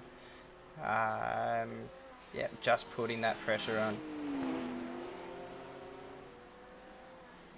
Yeah, and whilst the lap times, they're pretty good, 36.94. Russell was a little bit slower the last lap around, but he's having that is his line out there. He does like to take the late apex, and here's Flock and Tressida as well. So we need the mega wall, as Zach would say, if you're playing Zach Bingo at home. I have been trying to work out how to do that. I haven't got to a conclusion yet because I've seen some broadcasts do it. The mega wall? Yeah, where you've got a few different camera angles. Oh, here we go. There we we see go. Flock take Flock that through. inside. It's Spiro the Lambo just going wide there with Brody Tressida. And Sebastian Flock going through. To be fair, Flock probably does have the pace on Spiro this race, so it's probably not the worst thing for them to not be under pressure from behind right now. But Absolutely. yeah. Well, his last lap was a second quicker than Tressida, so that's a really good delta to have when you're looking for somewhere to overtake. Yeah, so absolutely. Flock back up to 5th place after those couple of unfortunate incidents for the driver in the first stint, and he's already eking out that lead. He's got 15 seconds to catch up to Todd Hayne, who's right with Adam Funslow. And then 7 seconds up the road is the Russell and Jennings battle for the lead. So we might pop back to Jennings and Russell. They're just matching lap times. I'm sure once Russell gets by, he'll be able to skip away. Oh, he's having a big look there. Just trying to get the drive through. Jennings doing a really good job. He doesn't look too perturbed at all. As well, just down the track too, Warwick Sharp has jumped to the pits in that, I think it's the Australia-wide racing purple entry, that Mercedes. So, Oh, a little wiggle from Jennings there, just trying to get the power down. but he's got Russell, that inside still, so he's holding on well here, Jennings, just being in the right place. You know, that car is just in the right spot. It doesn't have the pace of that BMW behind, but he keeps putting that car in the right spot and making Russell really pushing. yeah, you can see he's trying hard because that wiggle on throttle, or torque demand, as some of our pundits like to call it, just gave a little squirm, and Russell might have thought he was in for a second there, but not the case. But he's certainly right on his hammer. He's looking for a good run out of here. He does like taking that wider line in and then really clipping into the apex. But Jennings, nice work out in front. He's just going to sit there and go, look, I'm doing my thing. If you want to get by, make it a good one. Yeah, and what's happening now as well is Funzo in third place and Hayne there in fourth are catching up. You know, their last lap times were 36.9 and 36.7 respectively. These two are in the late sevens, 37.9 and 37.8. So lost a second that lap alone to the guys behind, potentially with this defending and this battle going on. So we could start to see a four-way fight for the lead if this How continues. good would that be? That would be That'd excellent. be brilliant. Yeah. Oh, you can just about see and hear David Johnson smile already with the quality of this racing, because it's his baby. He loves his enduros. It's Haynes really giving Funslow a hurry up. But like you said, a second a lap difference between this lead pair and the third and fourth pair. So Russell can probably has a little decision to make of, do I keep pushing on? Here he goes. This Hayne gets by Funslow. Funslow didn't fight that one too much at all. So Russell can either think, I'll give it everything to get by him, or if I back off a bit, we could be going a second lap faster. So interesting things he's trying, but I think he's gone for the former. He's gone for the, I'll give it everything I've got and try and get by this bloke as soon as I can. Yeah, I think so. Yeah, this battle is incredible, isn't it? Just so close together. Russell desperate to get past, really, at this point. I think you can see that gap behind just shrinking in front of his eyes. Just showing the nose all over the place at this point, even at places where it's very unlikely to get something done, just to put that pressure on Jennings. But Jennings seems unfazed at this point. He does. The other option is, if Russell continues to put so much pressure on, you might get Jennings go, oh, all right, just get by. Yeah, he might open the door for him, but races being races, it's very rare you want to be overtaken. Yes, I'd say so. And he's done well enough till now, so I think he'd have in the back of his mind, actually, you know what, I can hold you off. Plus, we've got a bit more time around fuel, because they did stay out a little bit longer. That's true. So, it's a good showing from the Porsche. Interesting to see what driver jumps in next in when that happens. But this fight up front, he's going well. The cars behind still a little bit quicker. With Hayne doing a 36.7, and the two ahead doing 37.3s and 37.5s. But not quite as much of a divergence as there was last lap. So see if Hayne can keep up this pace. He's about to bring it within that 5-second mark. Funslow is still keeping up with him within that second. See if that can continue. As well, just down the field too, Yates and Baldwin, Lamborghini and the Ferrari have been having a great battle for the last sort of 20 minutes or so, pretty much within half a second that entire time. But I'm sorry, guys, you haven't been able to show it because these guys have been within 3/10 for the lead. So That's right. Their gap is even skinnier than your half a second gap. So we'll get to you as soon as we can. And we saw Jewel. Baldwin was right with Jewel on the back of Yates, but Jewel's been able to skip out to a 13-second lead over Yates. So I expect Baldwin could probably do somewhat similar if he can get by him. absolutely, and Jewel is the fastest man on track at the moment, the 36.6 last lap. So absolutely flying back there, trying to make that redemption.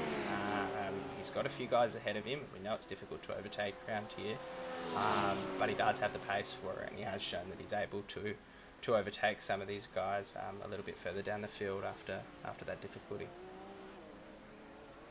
Oh, that BM's got some mid-corner speed. He's just clipped a little bit of the inside curve there and given him a wiggle, but he just wants to get his nose down the inside. But Jennings is closing that door well and truly. It's like, no, don't even think about it. But he's right with him now, 1/4 of a second. Fantastic battle between these two guys. Yeah, absolutely. Yeah, when do you ever see it sort of this within sort of 3/10 lap after lap? That's incredible. But it is a classic example as well with these things. Yeah, well, what time is it as well? How much time have we got left? Sort of It's 1 hour and 12:45. 35. So still a long time until that next sort of pit sequence, around that sort of Yeah. on the hour each time. But Jennings has now held up this car for quite a period of time. That HTS racing car for HTS Racing Yellow in third is now down to 3.6 seconds. Yeah, You know, we were talking about it at 5, you know, a couple of minutes ago. So it's certainly coming into it. And then Jennings will have 2 BMWs from HTS on his tush. Yep. We're seeing that HTS yellow popping up in the background. It looks like he's a little bit closer this time round. If he can keep the wheels on the tarmac, he might have a look down the end here. He's very, very close, 2.22, 0.21. Yeah, whether he darts out, no, he's just going to hold it in there. Jennings has been pretty good at defending that quarter, just sort of taking that, not necessarily braking directly straight, sort of braking in a little bit and making sure that inside line is covered. Same with this corner, always taking that really tight entry through there and making sure that no nose from an unruly BMW can make its way through there. And it's been working. Yeah, it looks like Russell will be doing some fuel saving in there as they approach the hard stops. He's just dropping off a little bit. Part of that's because also as the guy breaks in front, oh, look at him right there now. But yeah, you're not exactly sure where the other guy's going to brake. It's a long way around the outside there. Here. No, he just got a little bit squirrely towards the end there because he could have had that inside, but that's a really difficult place to overtake. It's already a very difficult corner to judge. Yeah. 2.5 seconds back to Hayne. Russell will be getting a bit frustrated by this. Yeah, absolutely. And Jennings just hoping, you know, I'm not sure what those BMWs could do to work together to get past him. Whether they can do any bump drafting down the straight, maybe, or anything like that. I'm not sure what you can do from behind, really, as a team. Such a short straight. Yeah. Yeah, because Haynes 1.2 seconds or even, about 1.2 seconds a lap faster. So it might almost be the case that that Russell lets Hayne have a crack at him once he catches up. And depending on how he's going, it still leaves Russell behind Jennings. So we'll see. We'll see what happens. It's worth noting as well that I Like Motorsport car in 4th is also putting in good lap times. It's sort of dropped off the back of Hayne, but still did a 36.6 the last time around, which once again is 1.2 seconds faster than the leaders. So catching them up quickly, only about 4 seconds behind them now too. So yeah, very interesting battle to come there. Another 15 seconds down into 5th place, but that's that 5th place Audi, that Stonks Racing Audi that had a lot of issues early on, but we know has some serious pace to it. So whether or not later in the race they can get back into it and back into that battle for the lead, it could be a great final sort of stint for this. Clint Collard back in 13th has now joined the Baldwin and Yates battle. We'll quickly Yates, go back there, I reckon. We'll yeah. leave the leaders for 5 seconds until I see the interval timer go down to 0.1 again in about 15 seconds. These guys are having a great battle back here. Yates and Baldwin have just been joined at the hip for about half an hour now. And now Collard joining behind in that old F4 Racing Audi. We'll see if that changes up the dynamic of this battle. Yes, indeed. It looks like he's got a little bit of extra pace. The lap times Here we last. go. I knew it would happen. They're side by side. Oh, wow. And that was going into the first corner. So then once again, that defensive line into that second main corner, that hairpin there. Then going into the wiggly straight, as you say. Oh, he's all over him. All over him. And then this difficult corner as well, where we've seen a lot of people go around, but that Porsche does look planted, doesn't it? Watch him down here. I just hope there's not a touch. He's got the inside. He's got the inside, but it's outside for the next corner, so it's not going to be useful unless he can cut back. But as you see, that other HTS car is right in this battle now too, so spicing up. But the level of driving is fantastic. He could have thrown it in there any number of times and had them both off the track. But great racing from Timothy Russell to be so respectful. He's trying everything he can to find that error, to force the error. But Jennings is holding to his guns, and Russell, thank goodness, is just driving beautifully and beautifully cleanly. So all over him again here. Down into the first turn, he's got to do something early. You got to make it so obvious that you're coming down there, and just make them get out of the way or make them stay out of the way. But great job, and now Hayne can do a bit of fuel saving, catch up to these guys, take a bit of a breather because he's clearly got the space. Flock in to the pits.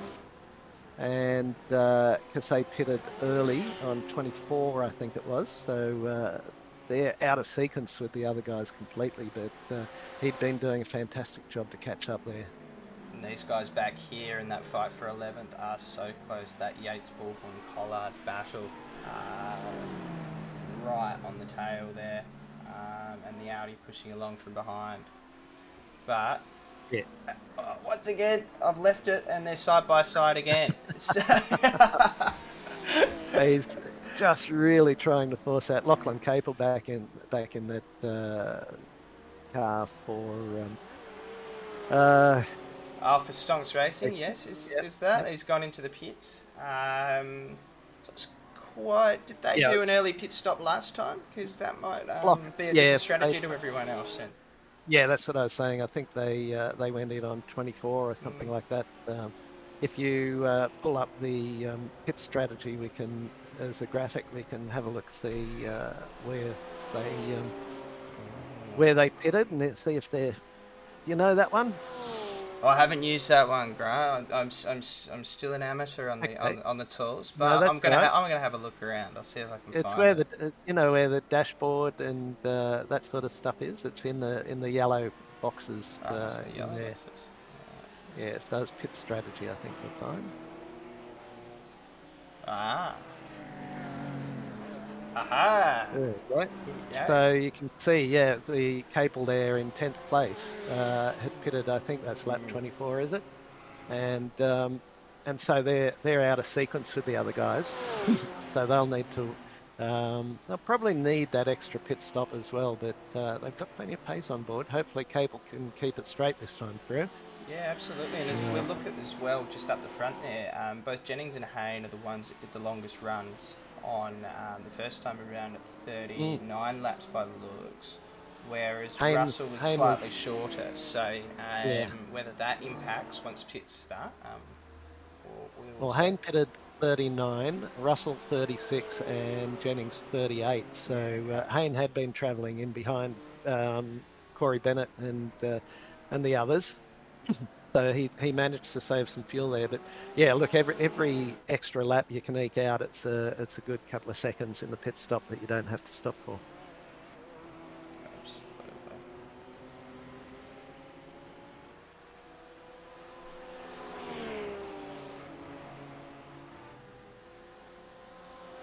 Well, we really should be stopping for some lunch, but it's too compelling to have these boys racing like this. So we'll stick with it for a bit longer. I did wonder Baldwin whether that and would be the case, whether we would miss lunch for that purpose. I think as well we need to go through and thank all our sponsors, because we did a bit of a botched intro when we first started, and we're trying to get Discord up and running. we did indeed. But of course, we have login systems supporting the endurance rounds. Thank you very much for doing that.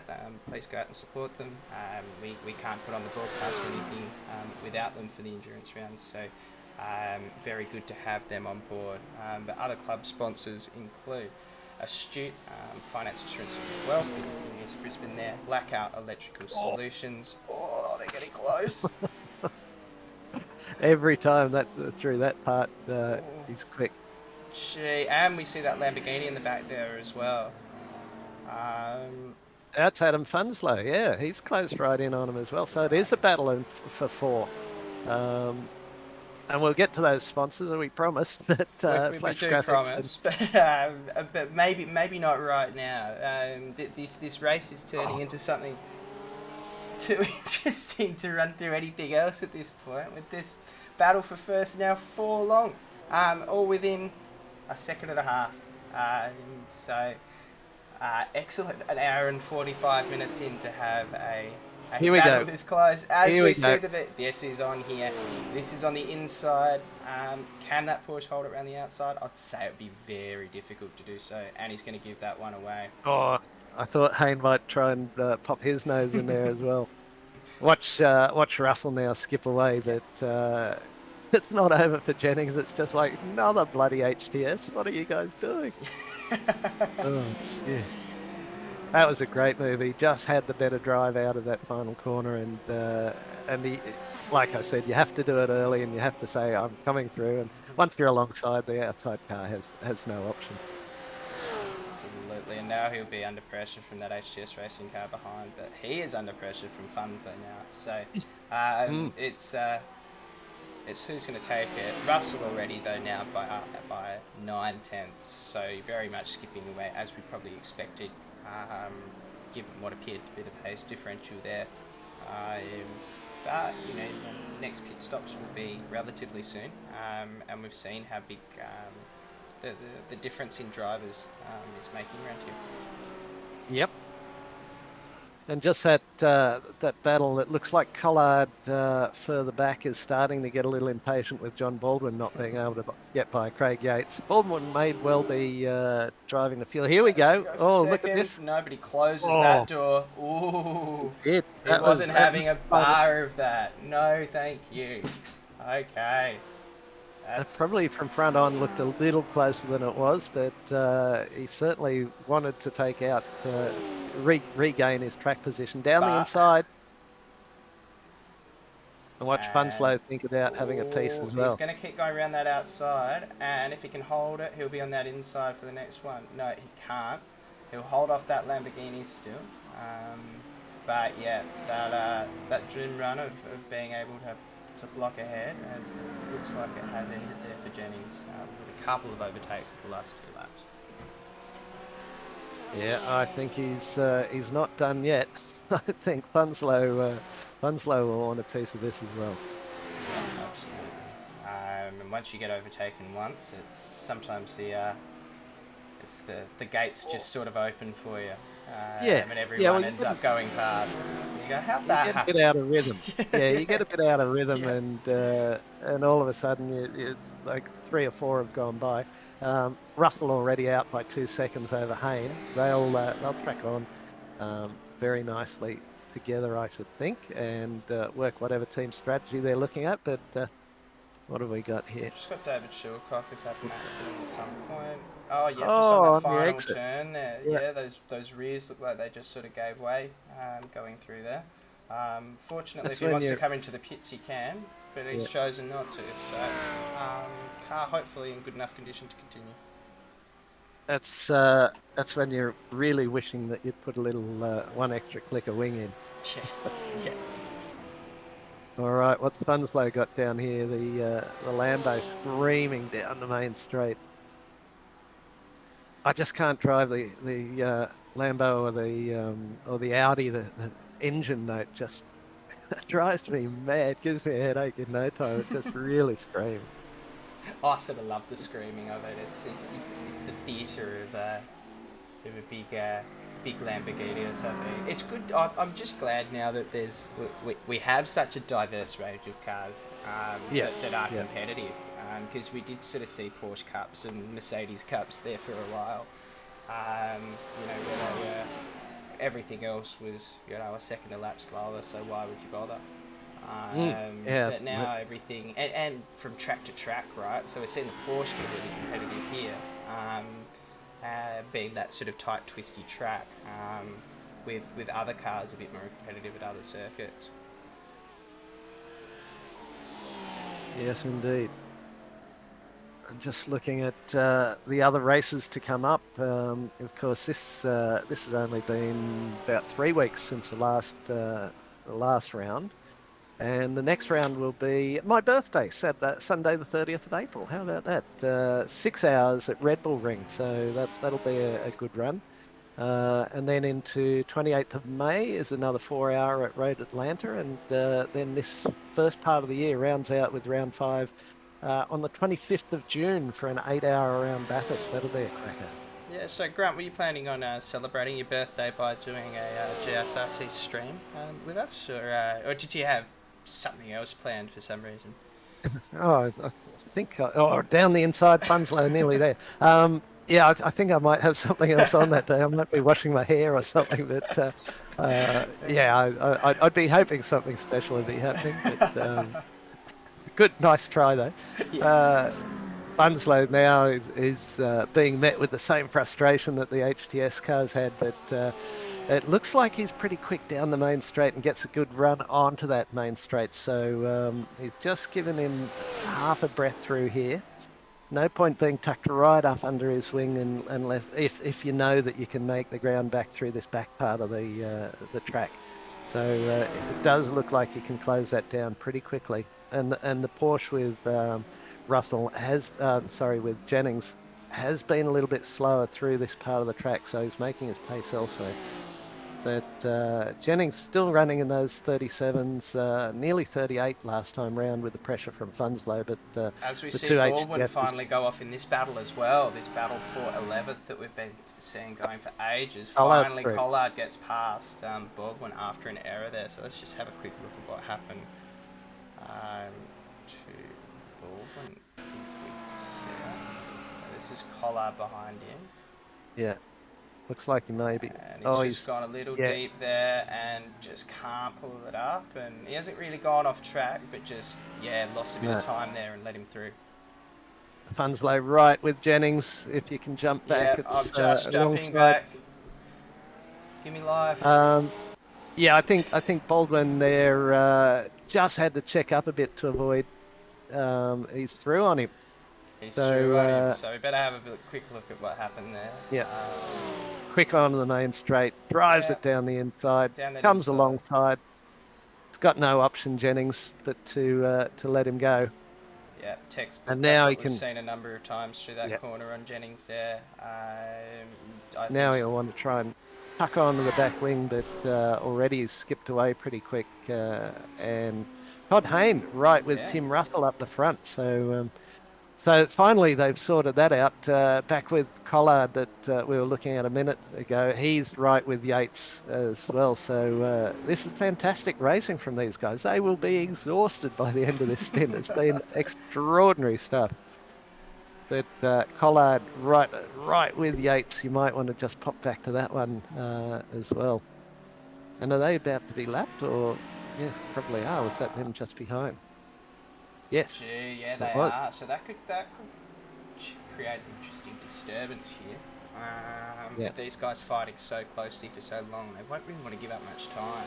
And they're about to hit that main straight. So those two not that far behind. Whether they catch up throughout that period, probably not. Probably catch that Ferrari maybe. Well, these guys are travelling. Yates was a 38.48, and Russell, in the leader of the race, who's catching them up, was a 37.27. So it's 1.2 seconds. Collard clearly has the pace, and he tries to drive it down the inside there. Nothing to be done this time, but through they come. It won't be long until they're met with the HTSs. Yeah, absolutely. I'm not sure if those HTSs are going to have a battle or they're just going to stay line astern for now. Just build up that lead. They've already built up quite a lead on Funso behind. Oh, here we go. As we see that out, Here we go. He's sticking wide. some He's nose wide. in, but I think going to be on the outside for this turn through Oh, here you and can- won't be able to make it. But he can't cut back if his internet continues to work. No, he's going to stay behind there for now.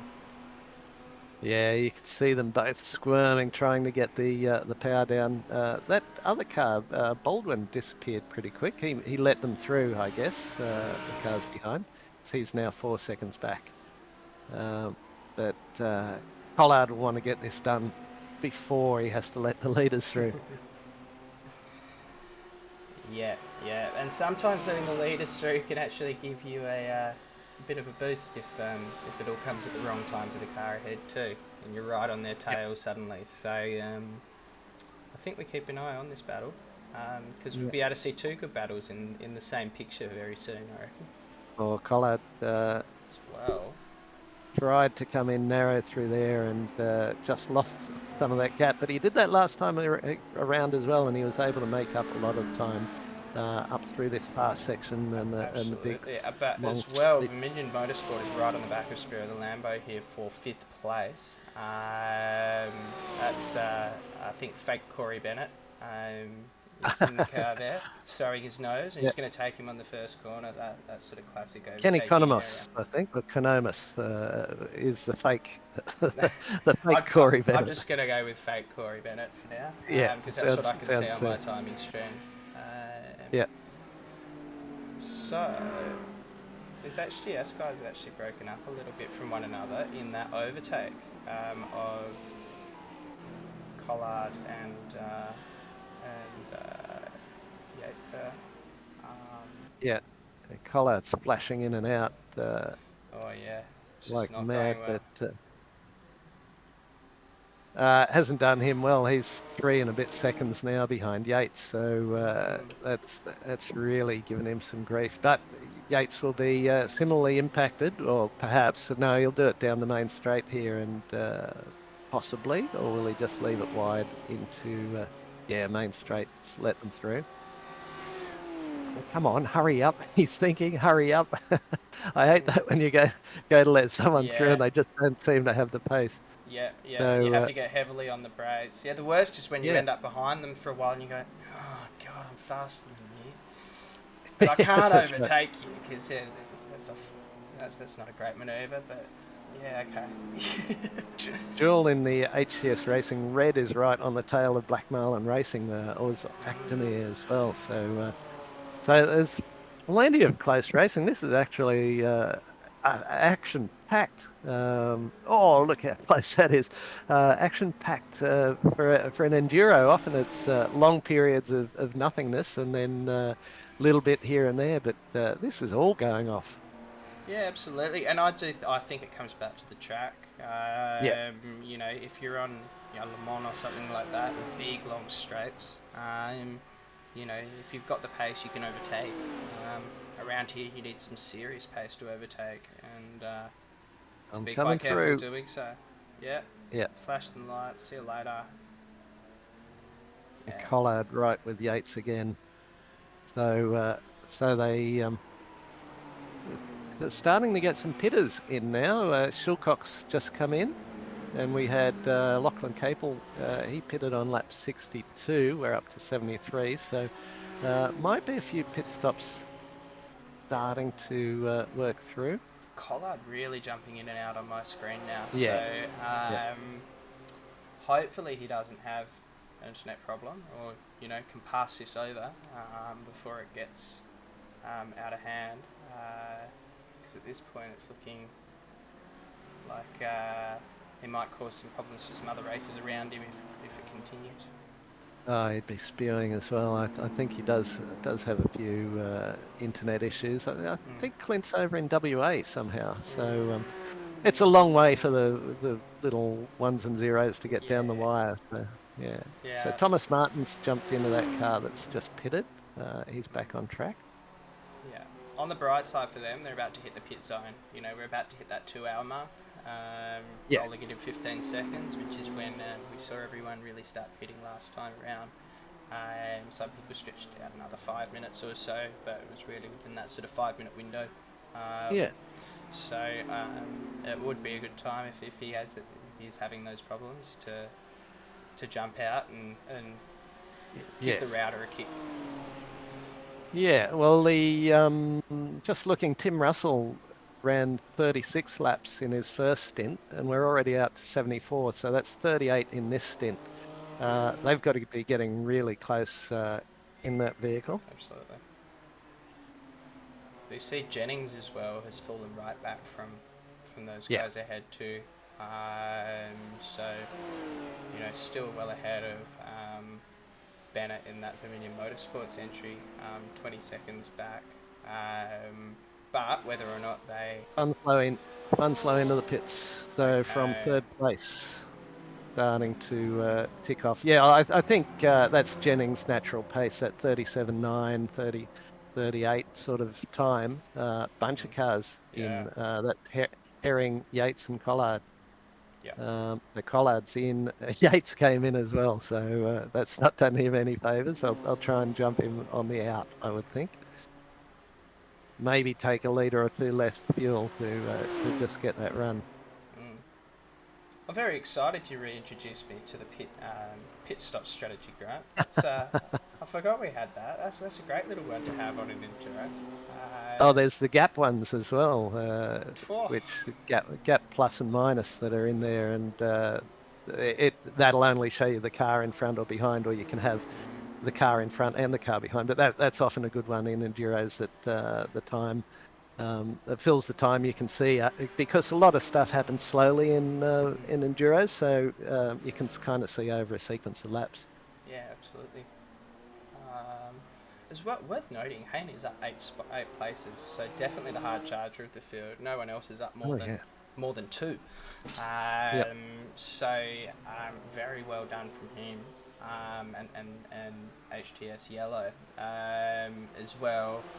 And the losers, unfortunately, is that Audi really of Stonks Racing in 7th spot, down 5 is the biggest loser. But they do have the pace, and hopefully we'll be able to catch that back up to Russell in. Yeah. Russell in from second. But Haynes staying out. Yeah. Well, he was the last to pit the last time through with that 39. And he's been running in very close proximity. Jennings now into the pits. Yeah, Jennings into the pits is interesting too, because they did quite a good run the first time around. But he did do a lot of defending in the last stint, so maybe took a bit of fuel out there. So what team was Clint Collard racing in? Was he... I've lost track. I was trying to figure out where they came out in relation to Yates, that team. That doesn't matter. Very good question.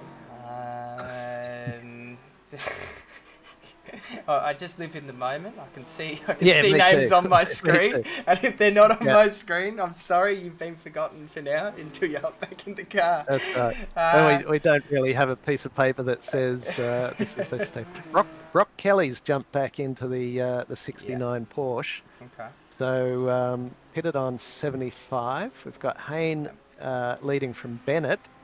Bennett's made up into, well, the fake Corey Bennett. Yeah. Not the real Corey Bennett, and Brenton Jewell. They're still yet to pit, so very interesting.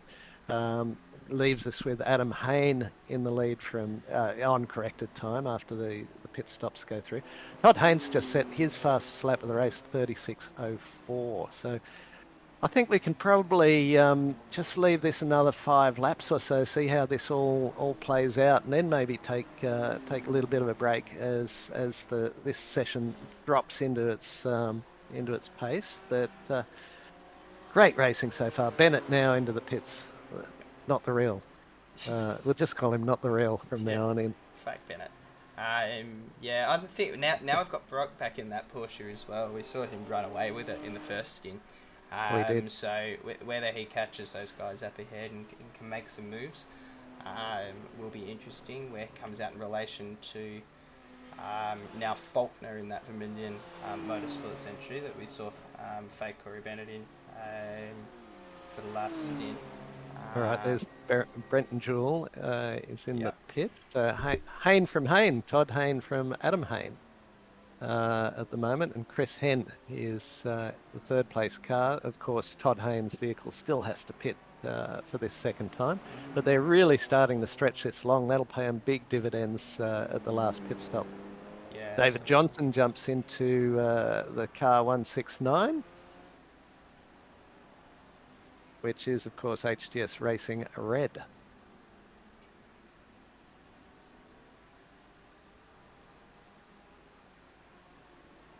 So I'm not quite sure what's happening with Ben Faulkner in that Vermilion Motorsports entry. No. Ahead of him there, he's just sort of stopped in the pit lane. He has. So, well, there are issues for him. I'm not sure. That's very odd. It's very odd, isn't it? That is incredibly odd. He was pit stopping out of his box. It felt like he almost waited for David to catch him up there and went, "Oh yeah, we're gonna have a bit of fun." Yeah, very odd. Very, very weird, and that's really dropped them down the table a bit now. So they're getting up there. So yeah, I'd be interested to see anyone from Vermilion Motorsports is entering can let us know what happened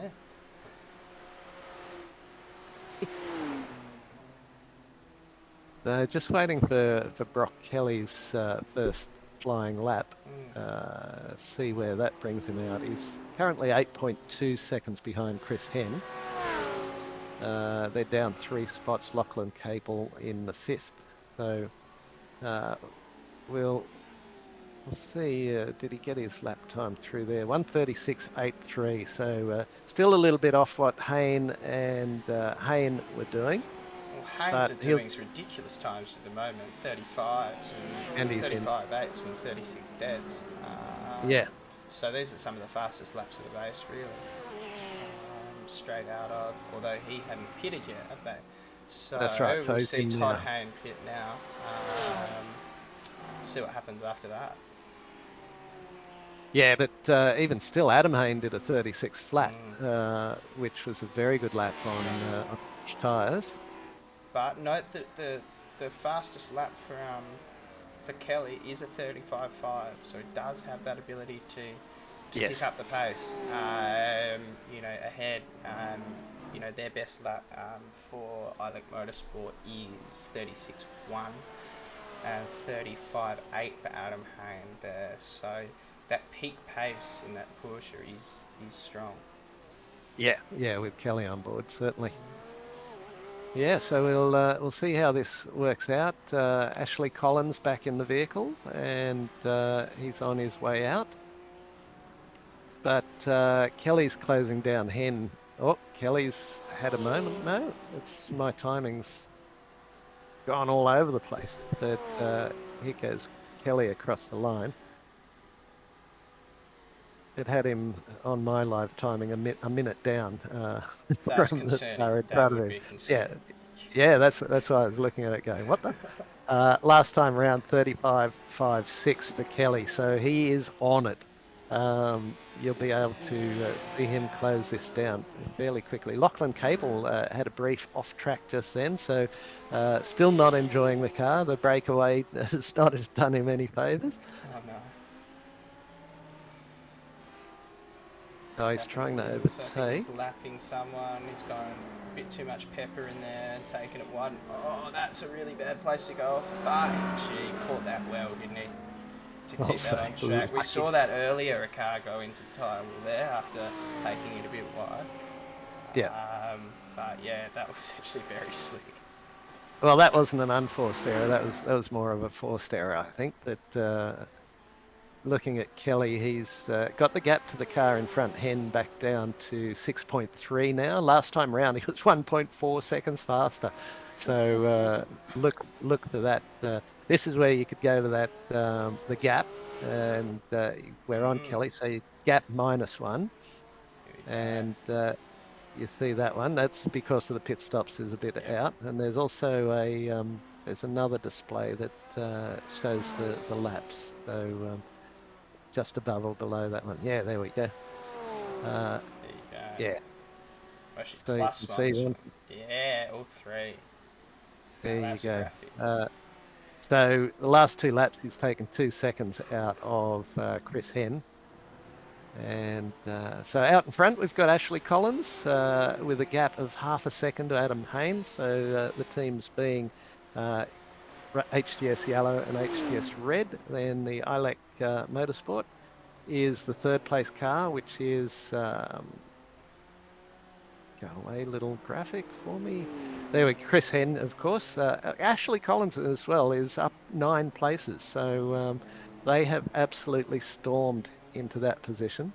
Kelly really starting to climb in, and just had a quick off track from Simon Francis as well. So it's not treating him with any kind of gloves either.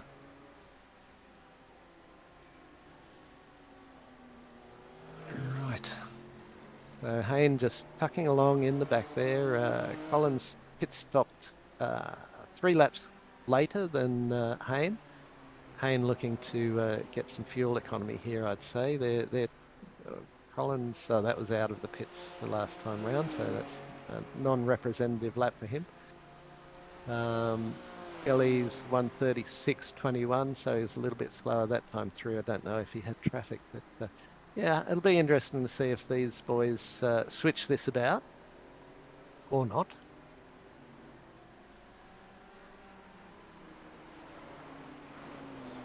So we see Kelly is still the only man in the 35s, just with the 35s, the 35.97, but still the quickest man on track at the moment. So I dare say once we come back from lunch, it'll be quite close up the front with the Porsche right in there. I would say so. Yeah, he's currently running 10.8 seconds off the lead. So if he's doing nearly a second a lap faster, you can expect him to be up there before too long. But that sounds like a good idea, Sam, to have a bit of a break. Yep. For a little refreshment. You got the hint I was dropping that it was time to go to the bakery and. Yes. Yeah. Yes. Yeah. Good. Yes, indeed. When do you want to come back? I reckon we come back. We'll be back 2 o'clock. Yeah, I reckon 2 o'clock works. We'll cover the last hour and do a post-race show after that. Approximately. Approximately. All right. Thanks for all your work, Sam. You do a great job with the broadcast. I know it's a little daunting and when you're newish to it, but it saves me from having to do it. So I think you're doing a fantastic job. Well done, and I'll see you at 2 o'clock. Yep. See you at 2 o'clock, Grant. Yes.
double.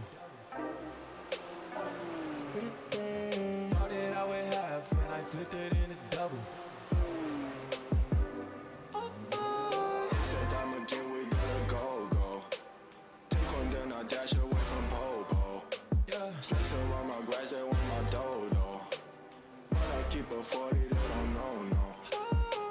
Got the Henny, you get cocoa. Smoke on Reggie, that's a no-no. Driving slow-mo in the photo. Bitch is ready for the photos. I see a lot of things on my mind, yeah. Stacking money like 365. Cause this shit is real. Cause this shit is real. Cause this shit is real. Don't say you get money, boy, you been broke. Digit dash up in my circle, you can roll. Only cash up in my vision and the south. Now I'm smashing on the model cause I bought. Hey, On this day is cream, I'ma take the team. We gon' be hot, hot like steam. I just got the dreams, I got what you mean. It's all funny to the feet, I get 50 to my G.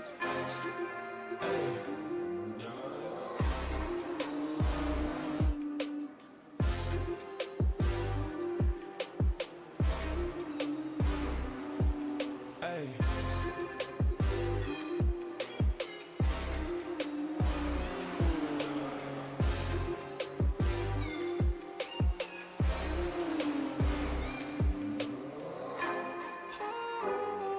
Cause this shit is real.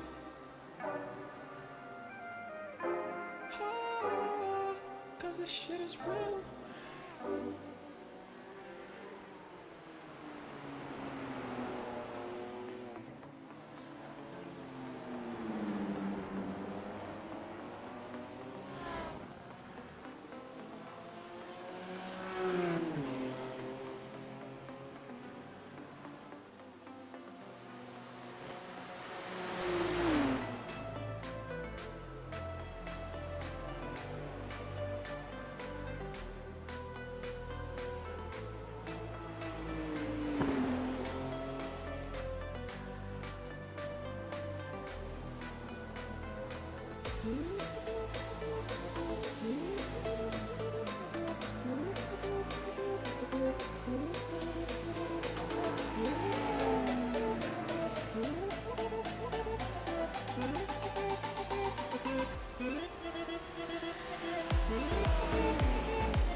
fighter.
half and I flipped it in a double.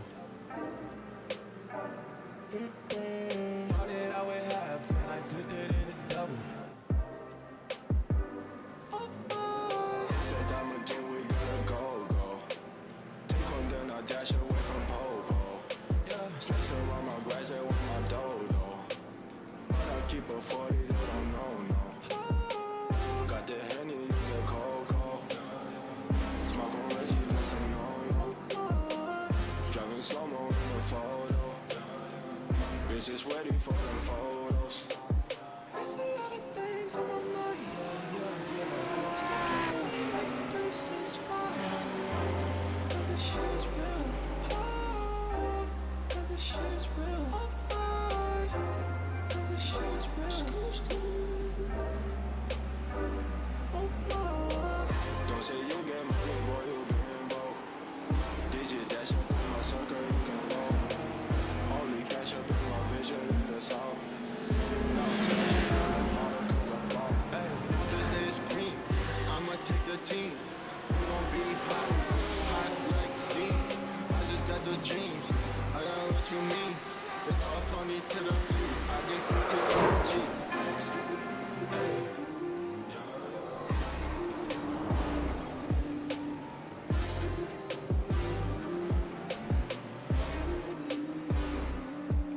Hey.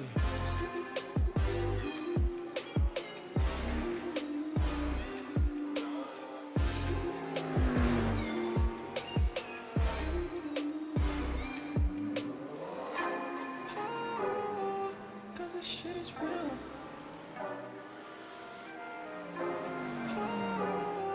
Cause this shit is real.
wider.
Those cars of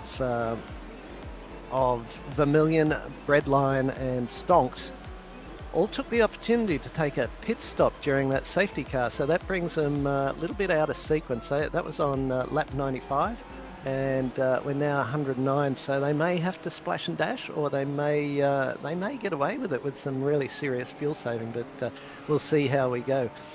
We'll get our sponsors in while we can. So, of course, a massive thank you to Login Systems, who are the sponsors of the Enduro Series, and big thanks to them.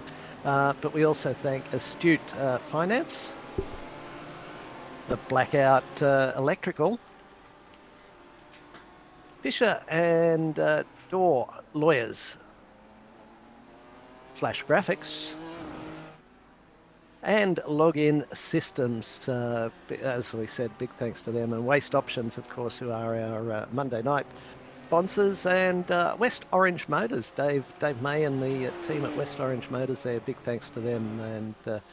And we thank them for their participation and helping the club do what it does week in, week out.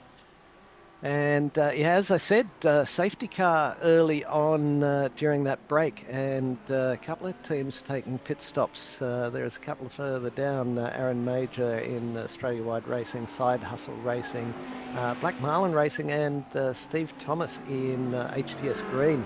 All took the opportunity to take a pit stop around that sort of 94, 95 lap mark. In fact, the 8th place vehicle of Stonks, they left it until 99, so right till the end of the safety car period. and that should put them in pretty good stead leading into this final session. The interesting thing will be to see how they go on fuel, whether they had enough to get them home or whether they're going to have to do a massive fuel save. That being said, all the other teams will be needing to make a final pit stop as well, I would say. 75 was the lap for Adam Hayne, who's the leader of the race, from Ashley Collins in HTS Racing Yellow. Then it's the ILEC Motorsport vehicle of Chris Henn, Spiro the Lamb with Brodie Shepherd driving, and David Johnson in, I think it's another HTS Racing Red vehicle. So they are all going to need to pit stop as well. So very interesting to see what's going on there. Big movers of the day are, the big movers up are Ashley Collins and that HTS yellow vehicle, and they're up 8 spots. I just saw Clint Collard, I think, has been into the pits, and Simon Francis is in the pits as well. So welcome back, Sam. We've got plenty going on, I think, leading into... there's Brock Kelly into the pits again, so he's taking his splash and dash early. They had pitted on 92 or something like that. So it might be... I don't think it's a fair share of racing, but of time for drivers. But they've obviously realised they're not going to get home for this final hour. But this should be a fairly short pit stop. Tyres are going on, and yeah, as I said, welcome back, Sam. Plenty going on during the course of our absence, as will probably most often be the case. Yeah, there sure is. I mean, my prediction of Brock Kelly and that Porsche being right up the top fighting clearly hasn't come to pass. I guess who knows how this will all shake off in the pit stops afterwards, but you know, he was already pitting from about sort of 6th or 7th place anyway, so definitely something's happened there around that safety car. But yeah, those two HTS boys out front seem to be the pace of the field within half a second of each other still, as we've seen with those BMs today. Yeah, look, I wouldn't be surprised to see Brock Kelly pop right back up to the top of the table, because what are they? They're about 57 seconds back from the leaders, and a full pit stop with a full tank is, we saw about a minute or so. So I reckon they're going to be right in it. They should be right to get home from here, having pitted at 3 hours and 3 minutes. So the other guys will probably run their tanks dry and run as long as they can to try and get the shortest possible stop. But I think there's plenty to play out here. There's plenty going on. Absolutely, lots of fresh air out in front of him as well. So this will sort of just give him a chance to pump out some laps, get some good times in, and yeah, hopefully not too much traffic for him. Yeah, up front, as we were saying, Adam Hayne from Ashley Collins, and then Chris Henn. Chris Henn is right on the hammer of Ashley Collins. So there's Ashley in HTS Racing, and Chris Henn tucked in right behind in the ILEC Motorsport vehicle, and doing quicker times too by about 2/10. So last lap around. So this could get pretty spicy right up front. Lots going on. I'm not sure, as I wasn't watching. I was eating during our break, but I expect some of the cars will have had laps back under safety car.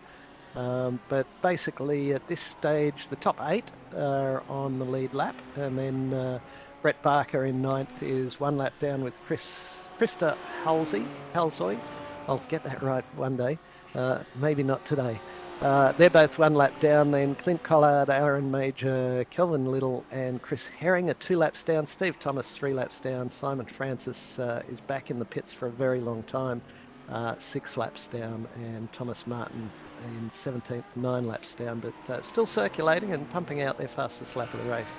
Absolutely. Looks like the 14th car, Chris Herring. They also had a 3-minute 21 pit stop recently, and that would have been with fast repair gone. Yeah, and it was probably compulsory repairs. So, accident at some point. Yep, rear's gone. Now that doesn't look like a major issue. But that's after this is where he entered the pit lane. So has something gone wrong for him after that? I wonder. We will find out in the fullness of time. Ah. Oh well. Well, that's a mystery. If That is a if mystery. that team wants to pop in and let us know what went on there, then that's Black Marlin Racing. It looks like he's got through pretty much unscathed through that stage. Yeah, and it looks like Adam I Hayne wonder has if done a he's few overtakes yeah. as well. So Yep. this is for P3. Okay, as his teammate goes into the pit lane. Will that be the same for P2? Yes. Okay. I'm not sure. Did we see the pass for the lead as well with Hayne and Russell? I can't remember whether we saw this in the last part of the broadcast. I'm not sure. Ah, it's another pit lane entry. I've been fooled again. They get you every time. Um, It's like me in Oran Park with cars crossing the pit entry. yeah. Oh, he's pitted. No, he hasn't. Why is he pitting? It's a V Yeah. race. Oh no, he's not. It's Can you? I don't know. Is there? Can you see any reason why there might have been the yellow safety caution? yeah. Or Just there's having a clean look. This colour. is one crash. Coming back out on track there. Still going. So it doesn't seem to be the major issue, but that car's surely pretty damaged. Does sort of seem immediately after that. So hand past Collins for P1. So is this just a pit entry one? Yeah, it is. By the looks. Oh no. No, No, he's going to take that inside line. And That's that's allowed to go perfectly past. Yeah, okay. orchestrated. Yeah. Yeah, again, also, if any of the drivers or race controller out there having a listen in and want to give us an idea whether it was a competition caution that brought out the safety car or what may have instigated that, it's certainly, around he goes. Simon Francis has not liked the back of that BMW all No. day. Or should I say, the BMW has not liked him all day. There we go. Hayne and Hen are both into the pits from 2 and 3. Brody Shepherd as well. So they pitted around that 75 lap mark, and they've jumped into the pits. I've just seen one thing that came up was Sean McLaughlin crashed, which is concerning because Sean McLaughlin's driving the safety car. So I'm not sure. I think maybe just sitting at the end of the pit lane has set it off as a crash at the start there. So it looks like we had that safety car around 2 hours 40 in. So not all that long ago, bunching out that field a bit, I guess. Yeah. Okay, bunch more pit stoppers. Timothy Russell from 4th. Adam Funslow, we've seen them up and around the front. Brody Tressiter, they've all pitted. So Ben Faulkner at the moment is, he pitted on 95. Brock Kelly on 110. That was about 3 or 4 minutes past 2, or 3 or 4 minutes past the third hour. Okay, so a bit of action after the safety car ended. That's Brock Kelly there. Oh, okay, so that's Kelly what happened to involved in him. that. That's why he's a bit down the package. And that Stonks Racing entry that has just seen so much carnage today, unfortunately for him. So that explains why that Porsche is a bit further down than we expected. Yeah. So their last pit stop was quick, so that they didn't need any compulsory repairs. I imagine they used their one. Ashley Collins in from the lead now. Okay. David Johnson will take over the lead of the race. Well done to him. He pitted a lap or two later than Ashley Collins. Thomas Martin there going around, and they're a good 2 laps down, but setting personal bests. So Hayne in the pits, David Johnson leading the race. He wasn't expecting to hear that today, I'm sure, but he'd be absolutely tickled pink, as will his teammates. Brock Kelly currently 37 seconds behind the leader, but the leader having to pit very shortly. 1:35.8. So once again showing that pace. Just unfortunately got a bit out of shape after that restart there. Yep. Yeah. So if we look at it, Ben Faulkner, I don't think Ben Faulkner will make it home from there in second place. He'll only have a splash and dash to do. But that leaves Brock Kelly just 2.3 seconds behind Todd Hayne. I reckon they're on corrected time. I reckon they're your leaders of the race, Hayne having pitted on lap 115. Faulkner, he'll be close to making it. He's got to work out fuel strategy, whether he just saves fuel like a mad thing or takes a pit stop. Fairly shortish pit lane here, so it'll be interesting to see how that plays out. But yeah, I reckon Brock Kelly will be popping up into that top 3 very shortly. It does look like it's going to be close when you have a look at that, because you've got David Johnson, so his pit lane last pit entry was lap 76, so correct. Very soon, whereas and he's coming in now, he's actually. In. Faulkner another 20 laps later, but 7 seconds behind, so that time to fuel will probably be pretty close for those two at the end of the day. And then you've got, Hayne. It'll be interesting to see where will David Johnson come out compared to Hayne and Kelly. I'd say maybe just behind, but I can't see it being more than sort of 10-15 seconds. Yeah. Also interesting, I saw, I had a quick look through the race control notes, and fake what's his name? Fake Presidente, Ken Economist, for that bump of the car in the pit lane, entering pit lane, which was David Johnson vehicle. They were given an extra penalty because even having served their drive-through, they were still in front of the car that they'd impacted in the pit lane there. So they were given another penalty, and explained by saying the initial penalty, had they known that it had impacted the 169 vehicle so significantly, should have been a stop and go rather than a drive-through. So there was quite some discussion, as you can imagine, regarding that. So as we look now, the big question is, can Ben Faulkner and the Vermilion Motorsports vehicle make it home, having pitted on lap 95? We're now lap 117. Todd Hayne is 27 seconds back, and Brock Kelly is right on the tail of Todd Hayne, as we can see. Hayne just pitted moments ago, and so we haven't got a representative last lap around, but Brock Kelly pumped out a 36 flat last time round. He is right on this, and could be very, very interesting to see where this goes in the next couple of minutes. Yeah, absolutely. Especially given the issue he had not that long ago. To be where he is, Kelly is, I think, shows how quick he is in that Porsche today. So he will be eyeing off that victory still.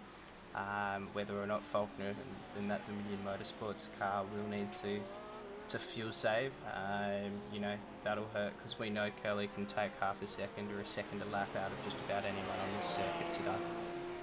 Yeah, well, it's 9/10 out of Todd Hayne in front of him, and that's why he's now within that half second of Hayne. Kelly, last time round, 36.24. Ben Faulkner not mucking about in the lead with a 36.94, but that's 7/10 that Kelly took out of the leader, having 28 seconds to make up. I think we've got more than 28 laps remaining, so even if Faulkner can get home from there, I reckon Kelly won't be far away. Yeah, absolutely. We'll see sort of down the track. It will cost you if you make a mistake still at the moment, because that safety car's bunched them up. What we saw is 20-25 second gaps at some point before we left, and now 3 second or 5 second gaps that could close up very quickly if there's a cork in the bottle that slows up the crowd, as we sort of saw this push be earlier on for the Lamborghini and the 2 BMWs behind, until they finally broke through. Yeah. Mate, we've had Connor Nixon pop into the green room, and I've just dragged him in. Connor is normally one of the Vermilion boys. Are you racing today, Connor, or just helping the boys out with strategies? I'm being the best crew chief that I can, mate. Good idea. I've been the crew chief today, so 9 o'clock, time. It was lovely, not 7 o'clock, so I didn't want to race today because I was like, nah, that's too early for my butt. Yeah. But yeah, Being nah, a just WA boy, exactly. But yeah, I've got Scops this afternoon, so I said to the boys, nah, I might miss this one and turn up for Red Bull. So right. yeah, nah, but yeah, just been the crew chief today, but yeah, just wanted to come say, yeah, we might need another stop. So yeah. That was the big question in my mind, Mm. having pitted on 95, whether he could save enough fuel to get home and whether that would maintain his 30-second lead. But it'd be a quick stop, I should think. Yeah, it's only a couple of liters. It's a bit mate. dreading. It's because the boys have had such a not a good day. Like it was supposed to be Kenny Conmos in the car today. And it seemed that we had to throw Corey in the last minute. Fake Bennett. Yeah, basically, and yeah, it was just it was unfortunate. That wasn't the way we wanted to kick off our day. Then ended up getting a drive-through and then a 25-second hole, which I said to the boys, I don't think they can give us a double penalty for one incident, but hey, we just took it like a man, and you know, it was just like move on. And yeah, the boys are doing well. Ben Faulkner, he got a bit of damage after the restart as well, but man, the dude keeps cracking on. That's all I can say. He's doing well. He's doing pretty good lap times. Yeah, I was just discussing that. I had a read through the race control whilst we took a bit of a break, and the extenuating circumstances, the fact that by running into the back of the other vehicle, the 169, that actually pushed them over the pit lane line with a speeding penalty and gave them a 40-second stop and hold. So you know, we know where our race controllers do the very best they can. They didn't have that information at the time, so you know, good on you guys for just taking your lumps. And it was quite a catastrophic accident. We weren't quite sure what had gone on initially. It's yeah, we had a look at the crash. It was just Kenny's a very fast driver. Just went in the pit very fast. You know, that's just how Kenny rolls. The man's just quick, so he just went straight through the pits. And yeah, we didn't expect the HDS car to be there. You know, the HDS guys and Vermillion are very close. We've all, you know, had a chat to Pete and everything. And the guy that we hit was David Johnson. And we were a bit like, oh, okay. But yeah, we didn't expect the penalty to be extended. We were a bit like, for one incident, we were like, oh, it's a bit, yeah. Well, I was a little surprised that it was simply a drive-through, given the consequence of the other car having that stop and hold. So I would have expected a stop and hold. At the end of the day, did you end up serving that 25? Yeah, we did end up serving it. So we've served both of them. Kenny was like, yeah, fair enough. Ben and I were still kind of scratching our heads. Kenny saw the use of that extra stop, but hey, it is what it is. You just take it at the end of the day, isn't it? And yeah, we just roll on with the punches. But the boys are doing well. I'm kind of glad I'm not driving today. Tough race, wouldn't it? Around here. Yeah, exactly. Like I'm doing Sebring and Scops this afternoon. So I was like, nah, I'm good. I'll sit out for a bit. But yeah, nah, boys are doing well. The discussion I did see, which seemed perfectly valid as well, was that if it was going to be a post-race penalty, and the point was discussed that you know, if there's a safety car, we're 25 seconds behind last place, basically. So at least that's all worked out. Can you tell us what the safety car was for? Was it merely a competition caution, or was there something that triggered it? We think it's actually a competition caution. Which is completely fine to put us in a good little spot. But yeah, like I said, we got a bit of damage on that restart because Mr. Sebastian Lachlan Capel's car just went absolutely flying. And yeah, it was quite good to watch, actually. I'm not going to lie. Watch it the replay. Took Brock Kelly into the fence as well, so for Kelly to be where he is. Now, I just saw a quick little flash up of an off track for Ben. Did he have a little moment there? Yeah, he did. Yeah. It's a commentator's curse without even looking at it. Oh, look at this. Oh, why'd you have to shout? What Yeah. have we got? Was Yeah, that What it? have we got? Yeah, I think that was all it was. Oh, Oh, yeah, no. a bit of There an it is. excursion. Oh, we've Yeah, seen a just- lot worse through there, so we got out okay. Yeah. Yeah, Mr. Faulkner's yeah, he just loves the dirt. He's going in real life dirt racing, so yeah. Yeah, will he take it home from here, or will you swap out driver at the splashing? He'll Dash? just stay in, man. Yeah, so Yeah. yeah, just wanted to come up to the combox and say hi to you lads. I haven't seen you for a while, Grant, and obviously I No. race Mr. Chapman every now and then. So yeah, I thought I'd come in and have a Well, yarn. here we go. It looks like Kelly's going to get Hayne here by Yeah, the looks right of up inside. it. Hayne might have even made that just a little easier. No, he's going to stick it out. This will be tricky. And who's going to concede? Kelly leaves plenty of room on the inside. That is great racing between those two, and he gets it back drive down. So Brock Kelly now 30 seconds behind your mate. Well, thanks for popping in, Connor, and filling us in on a couple of those bits and pieces. Good luck with your scops around Sebring.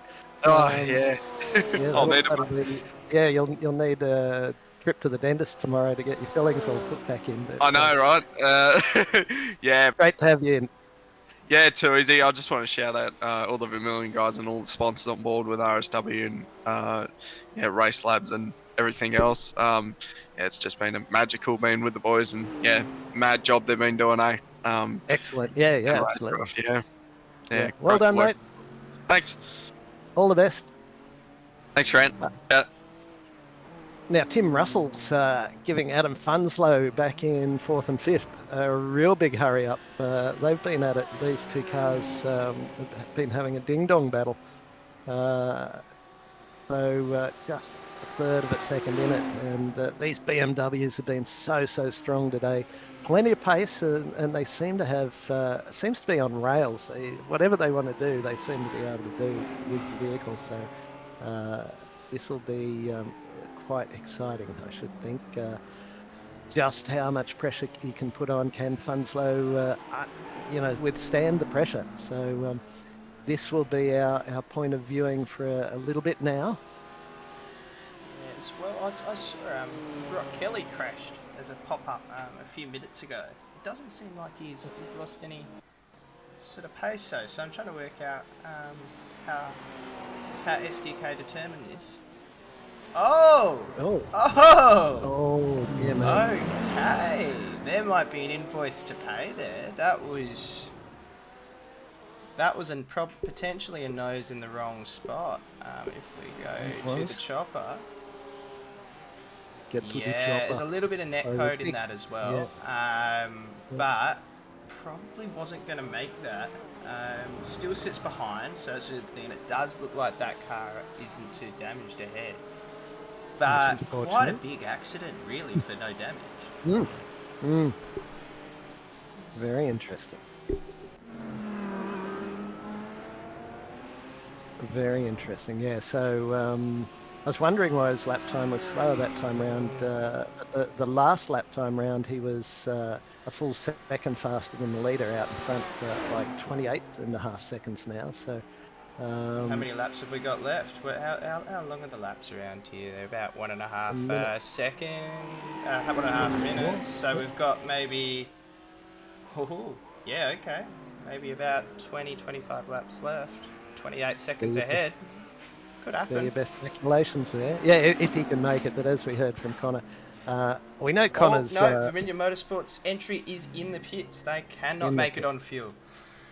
No. So they're going to do that splash and dash. So let's see where they come out here. It's pretty close behind Brock Kelly, who's overtaken Todd Hayne in the HTS Racing Yellow entry.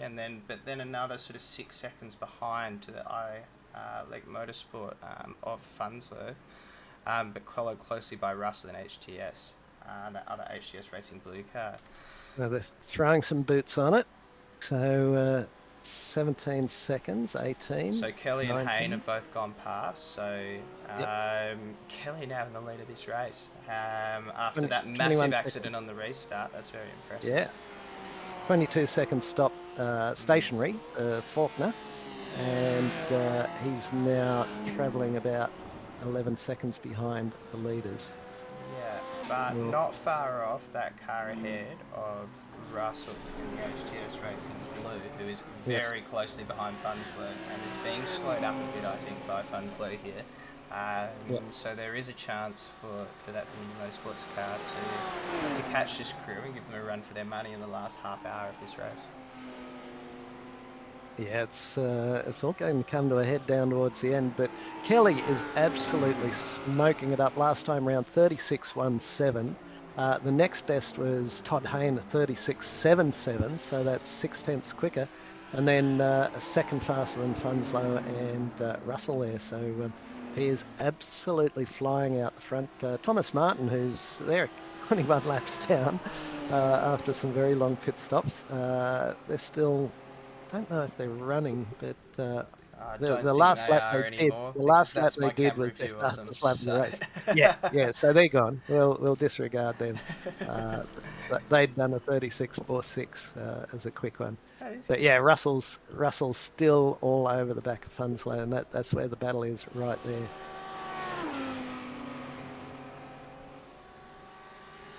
Absolutely, and Kelly done another 36 dead there. So now 2 seconds out in Fred, ahead of Hayne there. Going to be very difficult to beat from here. We saw him get right out in front at the start of the race and hold it very confidently. So that Porsche looking very, very strong round two, especially in the hands of Kelly. Yes, indeed. Yes, indeed. And the co-driver, Jennings, he didn't have the outright pace, but he did a great job in there. He held up the guys behind for quite a while and stuck with them through it as well. So that's what you want from your co-driver, is to keep it clean, keep it on the track, and not give it too much time away. But the importance is that keeping it absolutely clean. Now, I'm not sure what sort of incident point limit there is and how anyone's going, because that can sometimes play in late in the race with a few of these little indiscretions as they go, and you can see a drive-through pop up late in the piece in the Enduros because of exactly that, an accumulation of incident points. So that's something to look into. That's a good point. From memory, I think it's usually 40 in these. I remember last round, I think it was 60 because it was Coda, and all you need to do is sneeze or blink, and you get an off track. But I think it's 40, which is pretty tight. Pretty generous for well, that's what I thought for a 4-hour race. It's fairly generous, but yeah. I mean, maybe we've got different driving styles, Grant. I'm not sure, but I'm not sure if I could get away with only 40 over 4 hours. I think that's why I like sprint races more than enduros generally. Copy that. So Kelly continuing to just bang out the 36 flats. That's a 36.08 this time through. Just half a second off his absolute best pace. But it looks like Todd Hayne has the outright fastest lap of the race with a 35.33. Yeah, that seems to be the case. But Kelly, just like a metronome, he's just banging away 36s and eking out the lead as he goes. Oh, the dummy for the pit lane. That was... See, I thought he was defending the inside line there for a sec, but no, he did dummy into pits. And it worked. He followed him straight through. So, well, he probably had to pit anyway. So, and he didn't have someone slowing up on the control line, so that's probably not a bad thing. So half an hour to go, just under. And lap 127, all going interestingly. Ben Faulkner now back in 5th place. He's right on the back of Tim Russell, and that's another. It looks like he looked like he wanted the outside, and he's taken the inside. Can he stop it? You bet he can. Close. And he's slow out. He's slow out though. But he's going to hold it with this inside for the next turn, I think. You don't want to be too wide through there. Oh, no. Yeah, well, Very well done. He is on a charge now. Watch him go. 13.5 seconds behind the outright leader. and not two, and they're only 2 13. seconds behind the next car in front. So, yeah, can definitely make the most of this with that sort of pace on board. Was it 36.3 Yes. last lap? So, Yeah. only one other than Hayne that really is in spitting distance of Kelly out front on lap times. Yeah, and Kelly dropped into the 35s with a 35.93 last time round. Faulkner will just want to keep this tidy, doesn't want to overcook the tyres, doesn't want to heat them up. Wants to stretch this out so he doesn't have to be looking in his rear vision mirror. Just got an off track from Sharp here, so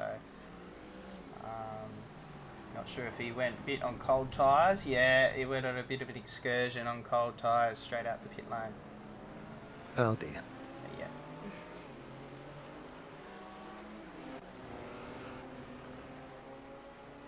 Right, so 332, 333 gone now. As this turns into a 3-car battle as well for third place behind Fun. Yeah. Gee, got Very on the close fun here, side, actually. He might be able to get this pass done. Yeah, he does. Easy. Faulkner behind. And just like that, he's back up into third place. Absolutely on a charge here. Another 10 seconds to Hayne. He's in second. But, gee, given the form of the last few laps, I wouldn't put it past him. Yeah, Funslow now coming under assault from Russell as well. So they'll want to try and arrest that slip down the field. But after that is Daniel Yeaman 6 3/4 seconds back. So he's got a little bit of a breather there. He does, but Yeaman's got Johnson right on his tush. I reckon those BMWs, I reckon they're the scariest ones to see in your mirror. They've got that real, like, angry look about them, that big grille. They just look big. They are big. Yeah.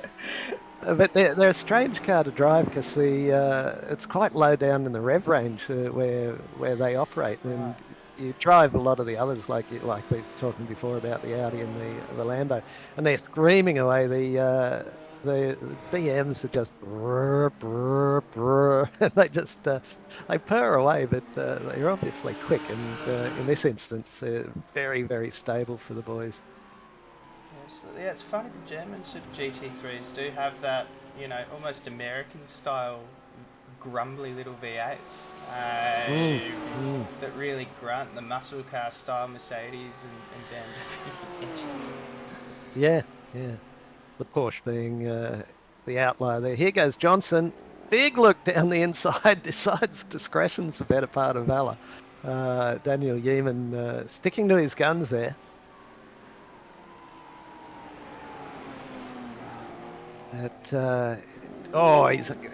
We've seen that not work out before, so he did well to pull up there. He's got the angry face on. Is David Johnson? Is unlike him in my experience for him to be quite so pushy, but he clearly wants to get past Yeaman and try and catch up to Russell further down the track.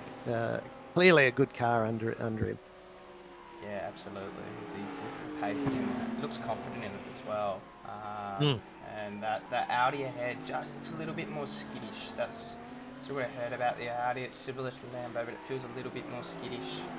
I've driven it myself, so whereas those Generally, BMs look really easy to control with their sort of front engine rear drive sort of layout. They just really look solid on the track, the BMs. The Audis, I've always heard it said they're very quick, but like you say, they're kind of on a knife edge and can bring you undone pretty quick. Yeah, same thing I heard about the McLaren now. That's apparently really quick now. But only if you can drive it. Only if you're very, very able to catch it if it does something silly. So long as it's still throwing the flames out the back, I don't care. Yeah, 100%. Cool car. Yeah, I drove that early on, and then it went through some of those balances and just seemed to lose some. So Yeah, it's when if and when I get back into some more racing, it might be the car I lean towards. It looks Oh, look at like these Johnson has two. gotten past him here, so something's He happened. has. We'll go back to that in a tick.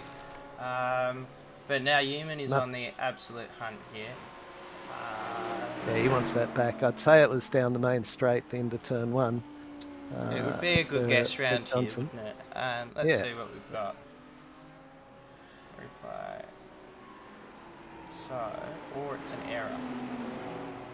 Which I think. Oh, Oh! thrown it down there, David Johnson. What a move! That was excellent. Wow, What an excellent move. wow. I want to see that from the Thought- chopper.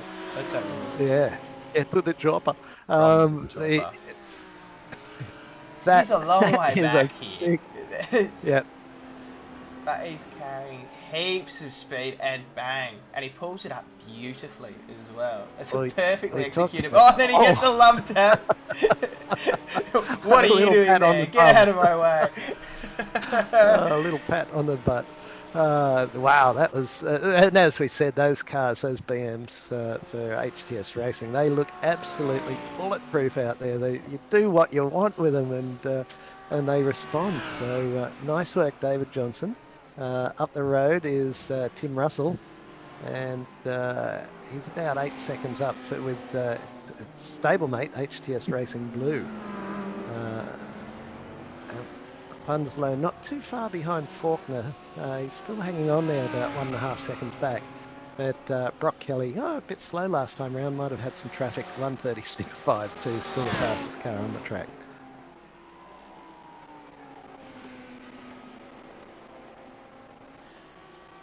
Bet the drivers will be pleased this wasn't an 8-hour around this track. You would absolutely be wrung out by the end of it. Yeah, absolutely. Russ- This track would be something else over an 8-hour. I mean, I've had that with Coda as well, just with all those blind corners and just sort of guessing where they are. Such a long period of that would have been very difficult for the drivers as well. Yeah, the Brands Hatch would be another one that'd be tough over a long duration. It's so easy to make a mistake with any of those blind apexes and crests. So no, I think the schedule looks pretty good for this season, and the tracks that are really challenging are some of the shorter enduros. But I think it's been really well planned out.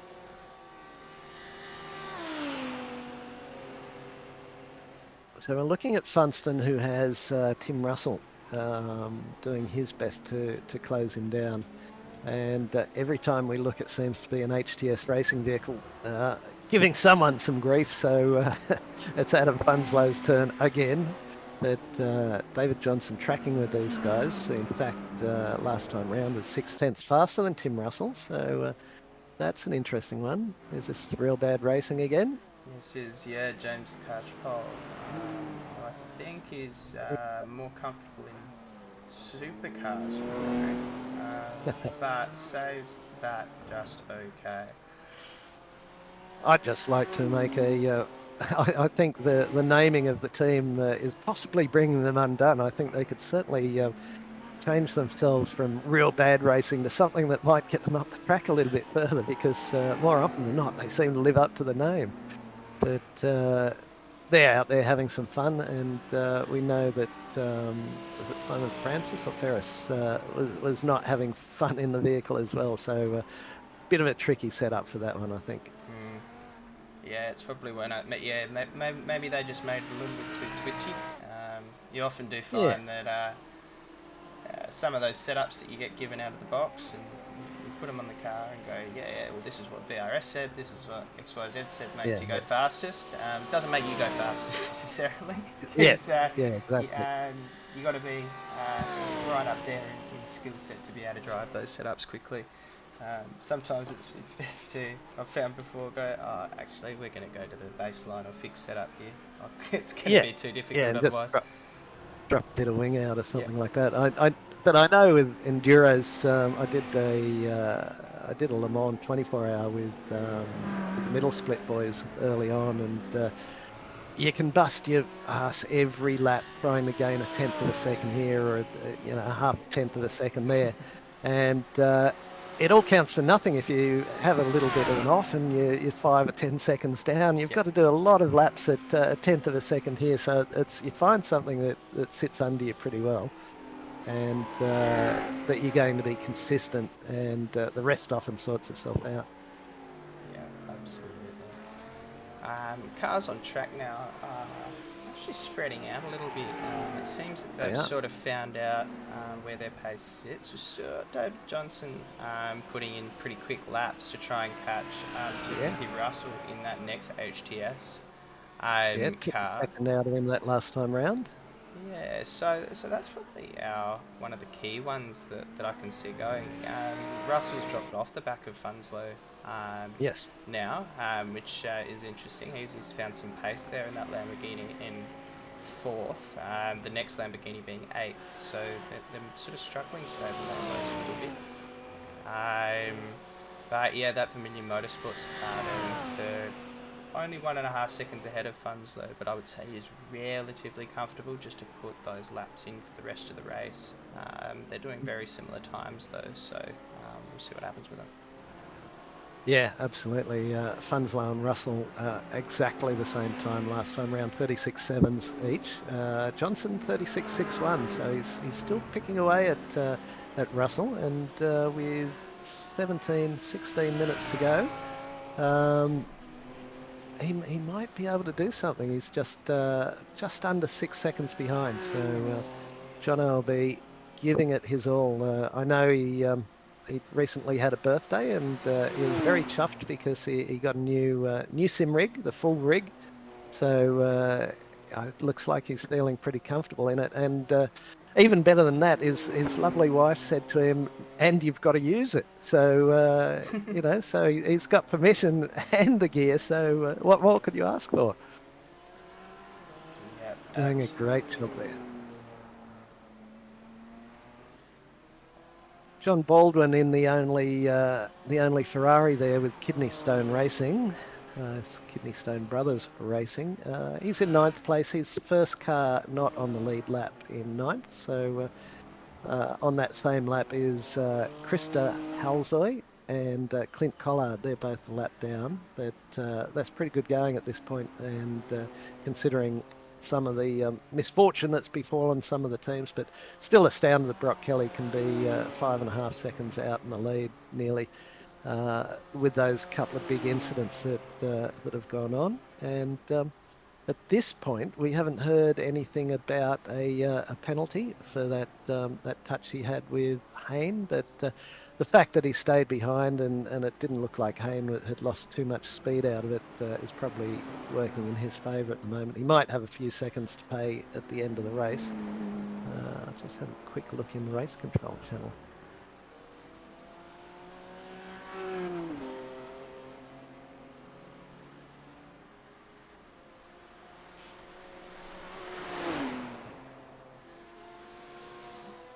Absolutely, as we see Brock Kelly here, still 5 seconds ahead of Hayne. Not really pulling out too much from here, but potentially sort of taking it relatively easy, knowing he has that pace, and not wanting to go off.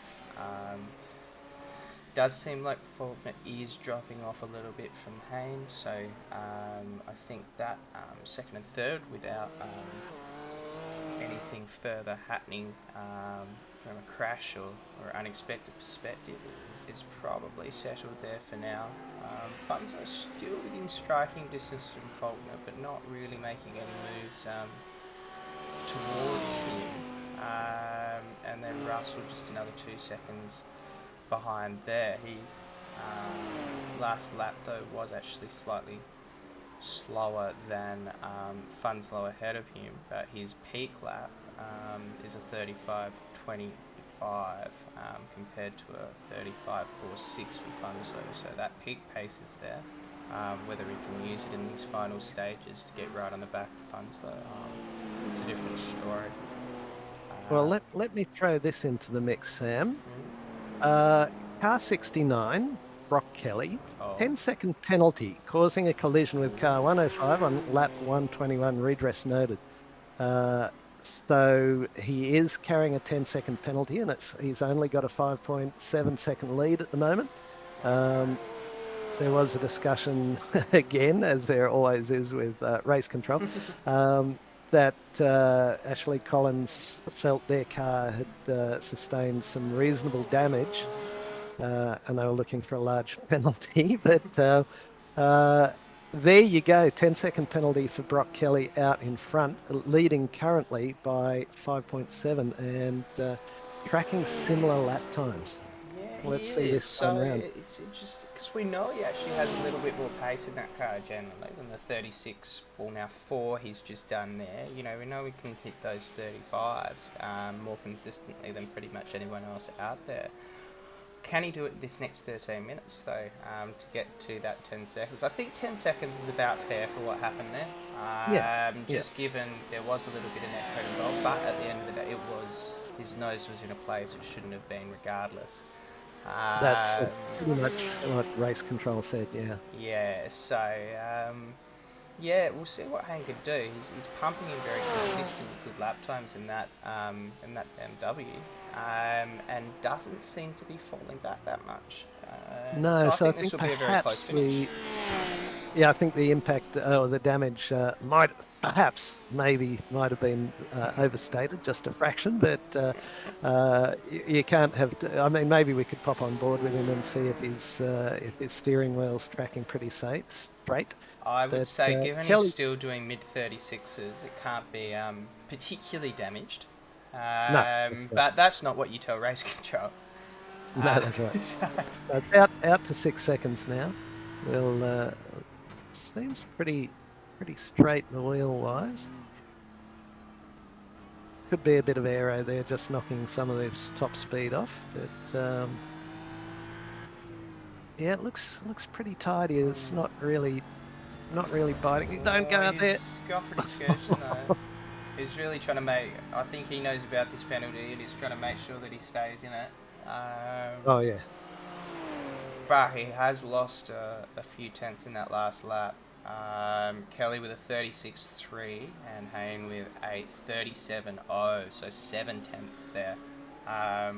So on that sort of pace, Kelly should be able to bring this home and get to that 10-second gap. But it will still be relatively tight. Yeah, 10 minutes to go. So 6.3 at the moment, 6.4. And Hayne could have lost a lot of that time in that final corner there as he just drifted that little bit wide. Who have we got? Clint Collard. A bit too much inside curve. Oh, that's a big hit though. Unfortunately, that's probably bouncing straight back to Piers. Oh no, Audi's still moving. Oh, Oh, don't do that's that. yeah, looks fairly injured. I don't think Yeah. it's quite the Quattro Audi he was thinking it was trying to go over that curve. But Yeah. as well, we have Chris Herring. Unfortunately, has in already wonky looking Audi. It seems all the Audis are looking fairly wonky today, which probably says something about how difficult they have been to handle around this circuit. And it doesn't look like whatever's happened to that car would have made it any easier to handle either. We've got Calvin Little,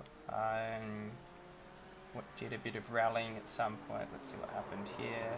Oh yeah, that rear's just sort of Inside gone, curb. and yeah, bit of a nudge on that inside. Hopefully not too much damage here. It's been pretty good though. It's had so little car-to-car contact and really not as many errors as you might suspect on this track after a long session in the car. Kelly out now to 6.6. He took another 2 tenths out of Hayne, but that's not going to be enough at this rate. He needs another three and a bit seconds, and certainly going to be earning his salary if he gets it out to 10. And having said that, Todd Hayne will have done an incredible job to stay within 10 if he can in fact do that. So David Johnson now just 3.6 seconds behind Timothy Russell. That's 6 and 5, and taking about a half a second out per lap. So he's got a chance of doing that. Maybe. What have we got? About 7 laps to go. Oh, so about 6 laps perhaps, and that'll just about have him right on his bumper. David Johnson right on Tim Russell's bumper, but we'll have to wait and see again if he can do something more with that. Yeah, absolutely. So what is it? 6.8 seconds. So yeah, it's not definitive, is it? Still No, 3 he's only seconds to taken- go. But gee, he just lost a lot of time through whatever section he was in there. Well, He just lost about He's half a only second. making about he's only making about 0.2 a lap, so he's going to have to pick up the pace. Sure is. He sure is. Of course, any traffic that they might come across could be, and there is a bunch of traffic in front of Kelly, according to the track map. What are we looking at? 69. Yeah, so what have we got? Car 16.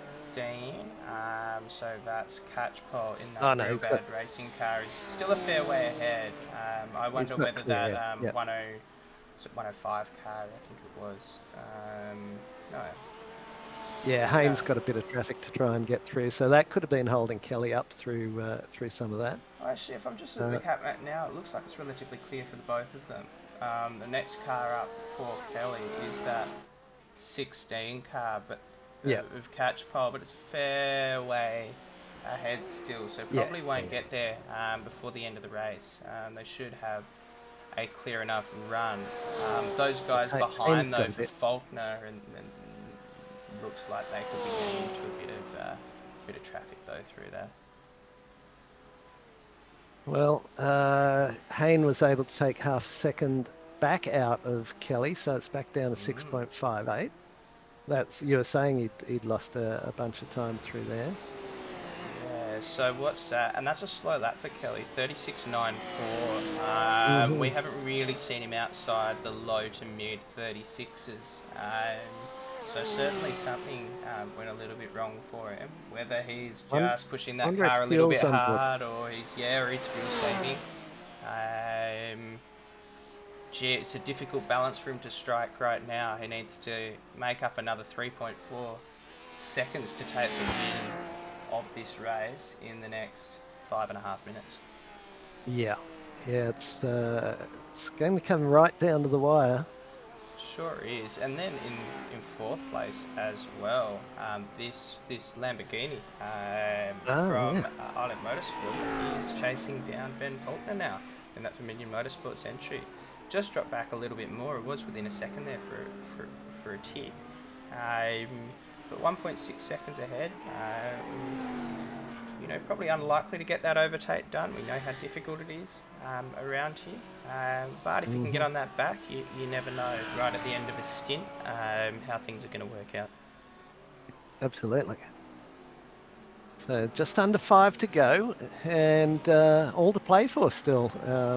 Haynes managing to hang on to Kelly. 36.8 for Kelly last time through, and we'll have a look what Haynes been able to do. 36. Well, it's within 600ths of a second. Haynes is hanging on like by all he's worth. So this poor BMW from Real Bad Racing has gone for another off-track excursion off this first corner. Largely caught it through there. But then takes another expedition. He's making his own track, really. It looked that almost looked purposeful. I wonder if he's got a bucket and spade, because he's certainly having a lot of fun playing in the sand. I think so. I think they'll need to empty all the sand out of the back pods of that car when this is over. It's they're making their own sandbags. That's it. That's it. Chris Herring showing it's off track. That'd be him. That would be him. Oh no, what's happening here? once again, End this of the Audi long looks day. difficult round here today. And yep, that rear just going on him. And Oh, held that nicely fairly go. well actually, to Nicely keep go. that together. But yeah, lost a fair bit of time. Being very And careful that's coming back on track though. Yeah, and that's where you come over that rise, and I keep saying you don't want to brake and turn at the same time. You also don't want to throw an unweighted car at that equation as well. And it looks like he's just carrying a bit too much in there, and it's letting go mid corner.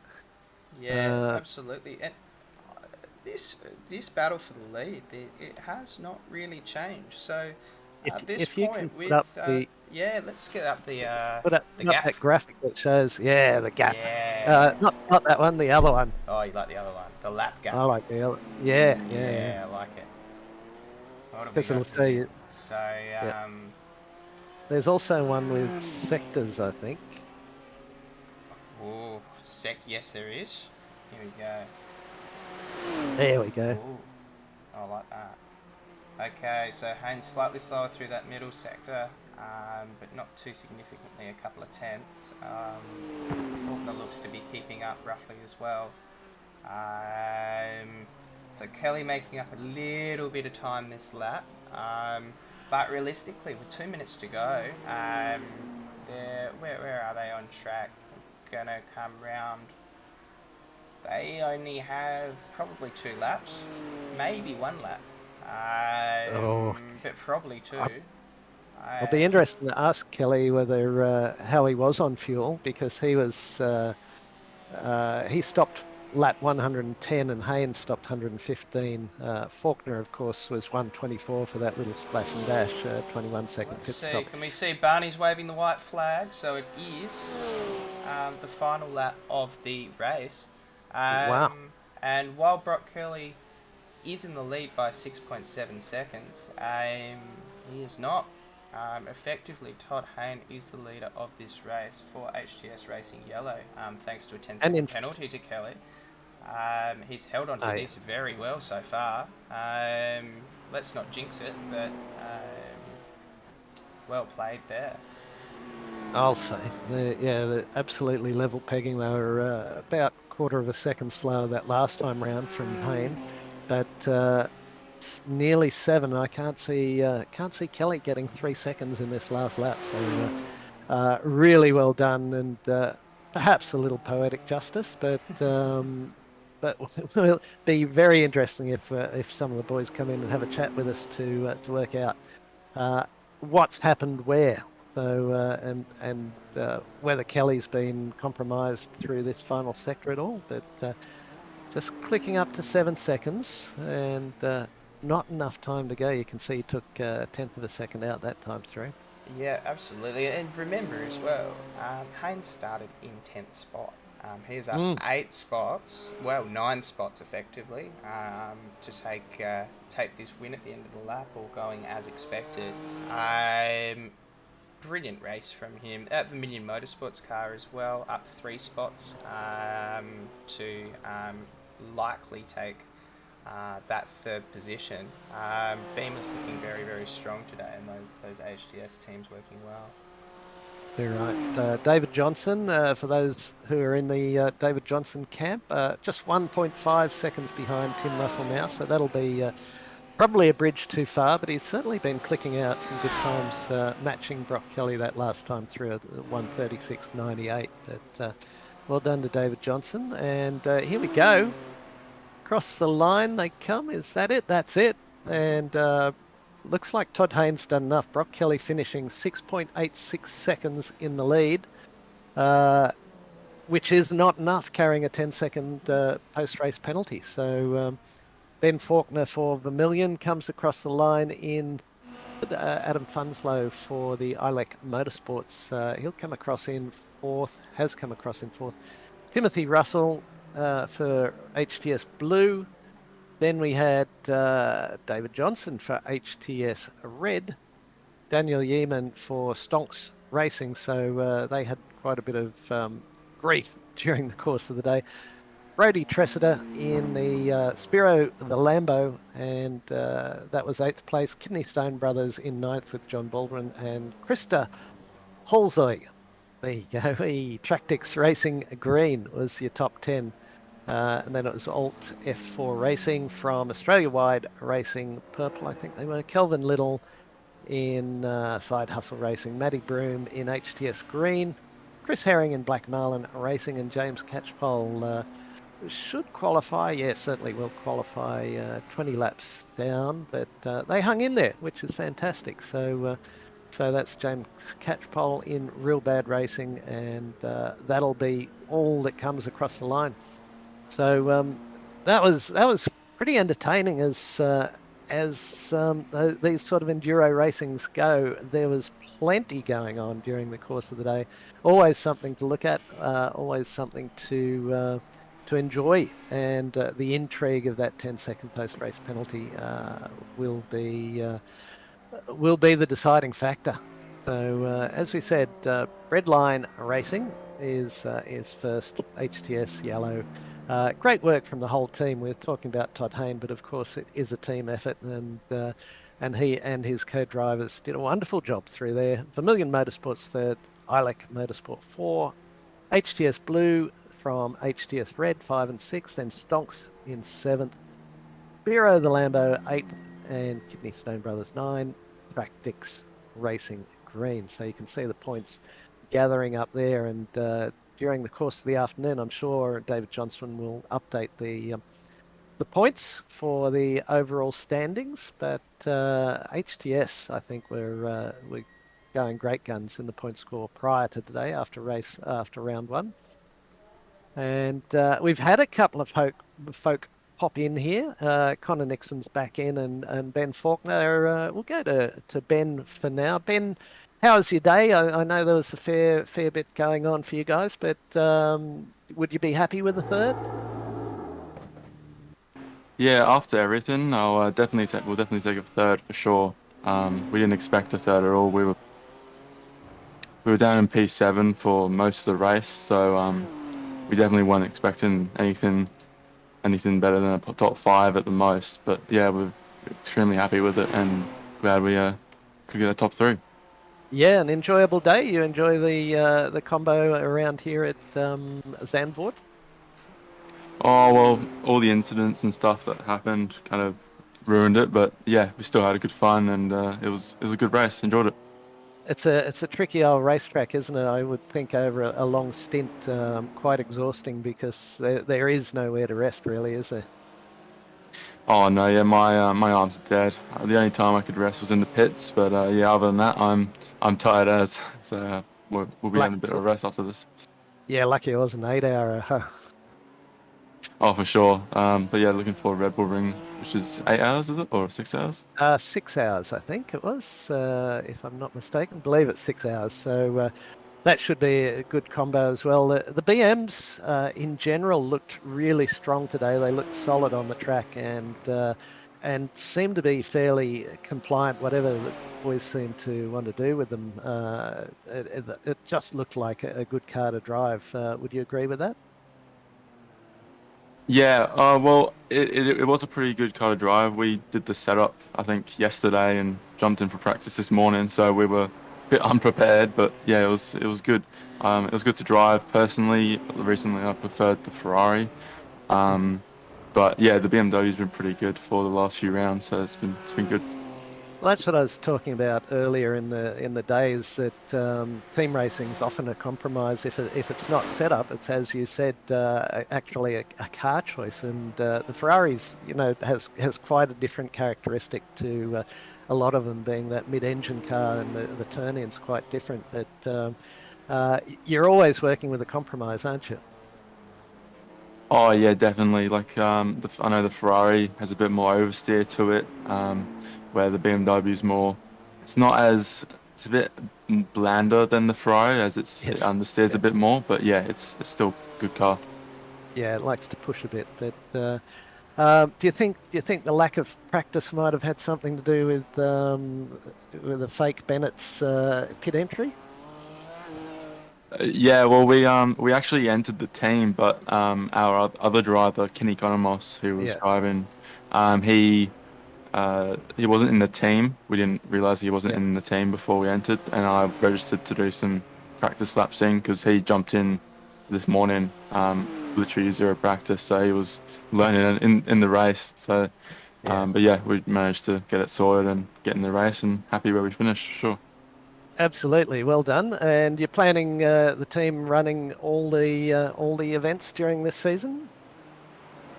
Yeah, at the moment we've planned to do all the others. I think for Rebel Ring we might have 2 or 3 cars running. Oh, wow. So we'll have to see for that. But yeah, we're at the moment we're going to be getting ready for Sebring as a special event next weekend. But yeah, Hmm. we're excited for the rest of the season.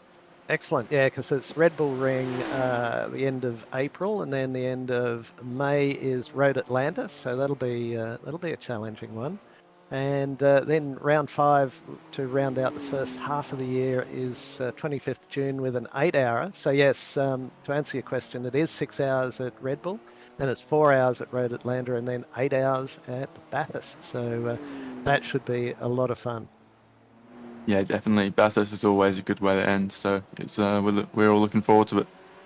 Excellent, great to hear. Thanks for popping in. And it's were were you aware of the 10-second penalty for Brock Kelly up front? Oh no, I wasn't. Where did that put him P2 or? That puts him P2. Yeah, you guys are 18 seconds back. So sounds like you weren't aware of it, but you probably didn't have much left to try and eke out those extra 8 seconds. Yeah, I think I saw a message coming through race control, but I think I was just concentrating too hard to take note of it. But yeah, um, good, And as we good job just to the HCS boys. Yeah, absolutely. I mean, it seems every other car's a blue and green and yellow BMW, but look, they come in force and they take no prisoners. So well done to HTS indeed, and Kelly is probably I think on our viewing of it is probably a fair penalty.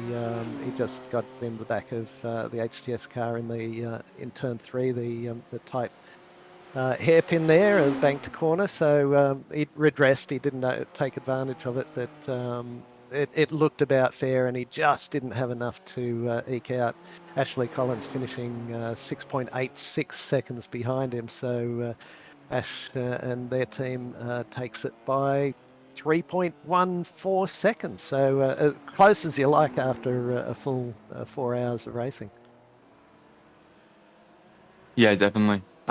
But yeah, I just want to apologise to David and who was with him, but for the incident at the start there. Brendan. Yeah, Brendan, on behalf of my teammate, he couldn't stay to the end, so just want to apologise to them. That's all it takes as well. A bit of an apology, and we know mostly certainly within this endurance crew that there's very little maliciousness going on. So any accidents are purely that, and the racing we saw all day was pretty exemplary. There was the right amount of caution and aggression. So really good to be involved with today, Ben. Appreciate you popping in to have a chat, and wish you well for the rest of the season. Thank you, mate. I appreciate it. Hope you guys have a good rest of your weekend also. Thank you very much. Connor, did you want to add anything further, or are you just here for support? I was just here, crew chief and Ben the whole time. I was basically telling him to go fast and don't cock up, basically. Go fast, don't That crash. sounds helpful, that. Yeah, no, we joked I'm the meanest crew chief of all time. I basically told him, don't do this, don't do that, and but it seemed like it worked out. He's just a weapon. Just told him to not do a few things, and yeah, he was a weapon from the get-go. Yeah, he passed like 2 cars that were in front of him, and yeah, no, didn't take any prisoners on the old brakes. They might need a change on the old brake pads, but yeah, he's just a weapon, man. Can't thank the boys enough. Obviously, I'll be doing Red Bull and Bathurst, which I'm looking forward to Bathurst because that's my fastest track in this thing. So yeah, no, the Kenny and Ben are just weapons. We put our fastest drivers in, and definitely shows off the talent of those two. Obviously, Kenny having no practice like he had at Monza. He just turns up and races and pulls it out of nowhere. And yeah, the boys just do well and crack on. So yeah, from the half of Vermilion, yeah, we just want to say sorry to HDS. We didn't want a message from Pete. So what are you boys doing? But yeah, no, well done to those boys. They definitely deserve it. So congrats. Excellent. You qualified sixth and finished third, so that's a good day all in all. So really appreciate you popping in, having a chat. We've just had John Baldwin pop into the green room too. So thanks, boys. I'll thank you now if you want to chuff off, hang around if you want to. But got John Baldwin popped into the booth. John, welcome along. Bit of a tough day at the office. Yeah, a little bit. Yeah, we were sort of probably finished around about where we thought we might. Had a good recovery in the end. The Ferrari was good on fuel, so we tended to run 3 or 4 laps longer than anyone else, and I think that helped us. Yeah, we noticed that probably mid-race you guys had run a good number of laps longer. So just the way the Ferrari sips around here, I guess, and it's you know, a lot of this track isn't at full throttle, so that clearly agreed with the Ferrari on the fuel side of things. The only guys in a Ferrari today, it's just a personal preference for you guys. Yeah, kind of. Yeah, kind of. It'd be nice to What's it see like more to cars drive? out there, but there's, well, I actually don't mind it. I don't know whether it's the quickest thing there, but it's got a bit of character, it's got a bit of soul, and it moves around a little bit, and it's fairly forgiving, so you can wring its neck and it doesn't bite you too hard. Well, that's what you want, isn't it? Something that's quick enough and doesn't throw you in the fence every time you try and turn. Because a few of the boys in the Audis looked like they were having a bit of grief out there. Yeah, it looked like they were pretty hard on their tyres, the Audis and the Lambos. You could sort of see a bit of to and froing with the relatives coming and Yep. going, and it was just all down to how the tyres were heating up and cooling down. Well, those left side tyres cop an absolute pounding around here, don't they? It's just long radius, and fast corners. Throw in a couple of really tight hairpins as well. So the poor old lefts are screaming. Yeah, we struggled for a while, you know, trying to figure out a setup that would give us some decent tyre wear. When we first started, we had like 50% tyre wear after 10 laps. So we managed to put that back and make it half reasonable. And do you go with an asymmetric sort of setup to protect that left side, or do you just balance it across the car and hope that'll hang in there? Well, most of the setups you get, you know, are symmetrical, but I did fluff around with it and change spring rates and damping rates on that left side and different tyre pressures on the right side. Right, yeah, because they're not copping quite the same amount of wear. They can cool down a bit, I should imagine, and then you find yourself coming into a left-hander and think, oh, why aren't the tyres gripping? But you and the team looking to do the whole season? Yep, yeah, we certainly are. Brett and I will be the mainstays, and we'll draft Leachy and Hazy in as we need them. Excellent. All right, that's fantastic, and it seems like I'm not sure how many competitors there were in the first round, but it seems like fairly solid core, probably around this sort of number, makes for some good racing throughout the field. Yeah, it'd be nice to see more guys in here because you know the sponsor is a mate of mine that I helped get on board, so it'd be good to have more interest from that angle. But I suspect, well, if Bathurst is on the agenda somewhere along the line, that'll get a fair old participation rate for that. So what can you tell me about login systems and whereabouts are they located and what sort of people might be looking for their services? I don't know too much. They're in Croydon in Victoria, and they're like an IT support, so they do retail and businesses and stuff like that. But I'm not 100% sure on what they do. A lot of the stuff is done remotely and all that sort of stuff as well. They have guys in the office and they have some guys that come on site and they have contracts with people that they help out day to day. Oh, excellent. Yeah, well, it's great to have them on board as the naming rights sponsor for the series, and hope they're finding some interest in it. Is the fella at all interested in sim racing? Does he have a look in and see what goes on? I think he has a bit of a look every now and then at the stuff that I put up on Facebook with links and things like that. I'm yet to get him over to the house to get him some seat time in the simulator. He's pretty busy fella with kids sport and all that sort of stuff. So Right. he doesn't quite have the time to come over, but we'll get him in here eventually. And we all know what happens after that first run in a sim, don't we?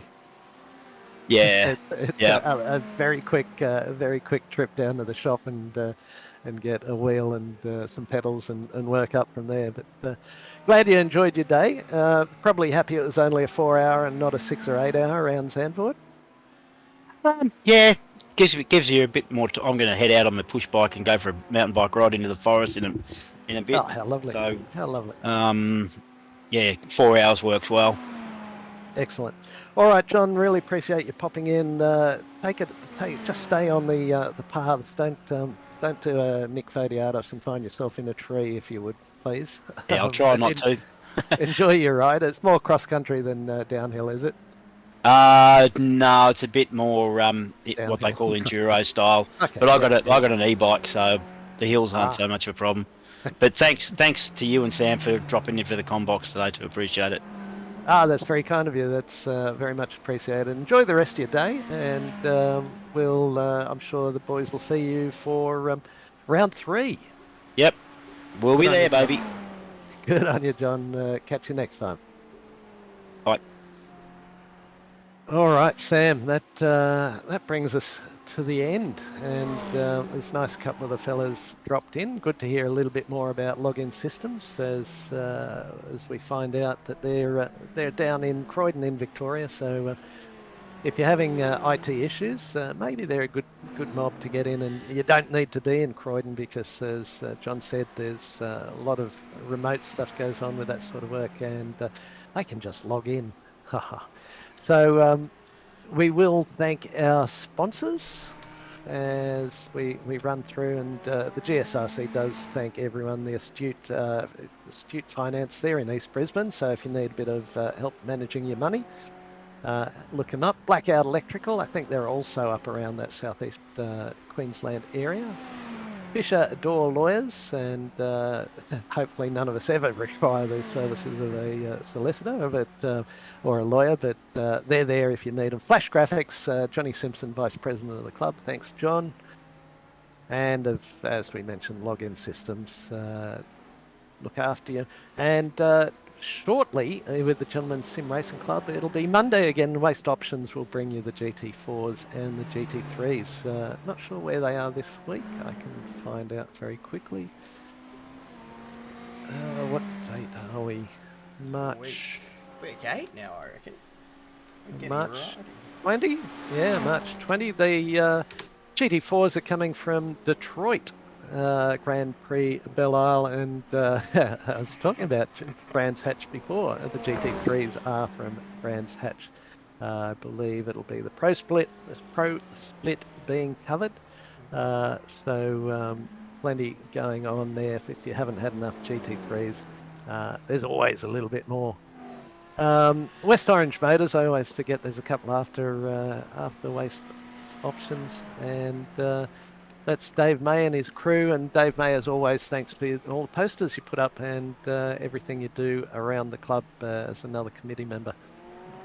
Do you normally run through the weekly schedule at this stage, Sam, being a interloper here? We can. I'm hoping that I've set up the graphic accordingly. Let's see what we've got.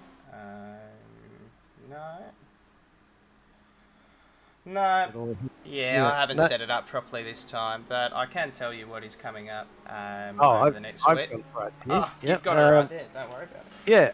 Up and comers on Tuesday is the Toyota 86 still, and I guess it's Toyota 86 through to the end of the season for them at Rudskogen Motor Centre. Yeah, Toyota 86 to the end of the season, except the final season race is actually a triple header. with one Skip Ah, yeah, Barber race, one MX5 race, and one 86 race. So that's going to be a cracker in a couple of weeks. yeah, sounds like it. Then on Wednesday, the Toyota 86 Challenge is coming to you from Canadian Motorsport, and that'll be broadcast with Adam Lavis, Adam Maverick.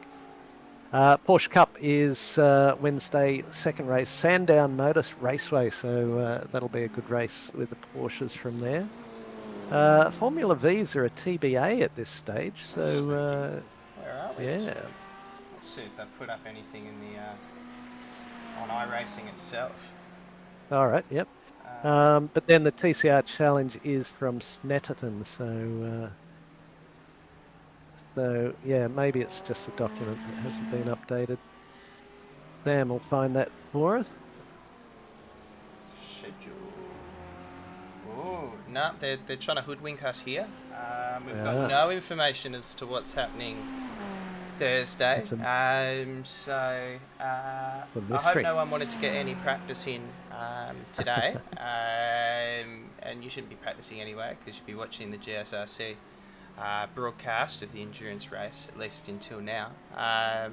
But yeah, a few TBAs on the calendar actually towards the end of the season, which could make things a little bit interesting. Yeah, and then on Friday we've got the Wings and Slicks, which is the Dallara F3 from Okayama. That's the sprint racing, and then next Saturday is the Mountain Men, which is the BMW Z4 Legacy from, of course, Bathurst, 32 laps. So plenty going on, and then only one more week until daylight savings ends at the beginning of April. So for those of you in the non-daylight saving states, the start times will be a bit later for you, which I think will benefit those in the West particularly. But as always, great job by the club and the committee to put together so much racing that goes on. We had a look through the calendar for I'm just looking for it for this Enduro series, and as I've said before, next race up, round 3, is 30th of April, 6 hours from Red Bull Ring. Round 4 will be 28th of May, 4 hours of Road Atlanta, and round 5 will be the 25th of June, and that'll round out the first season of the year.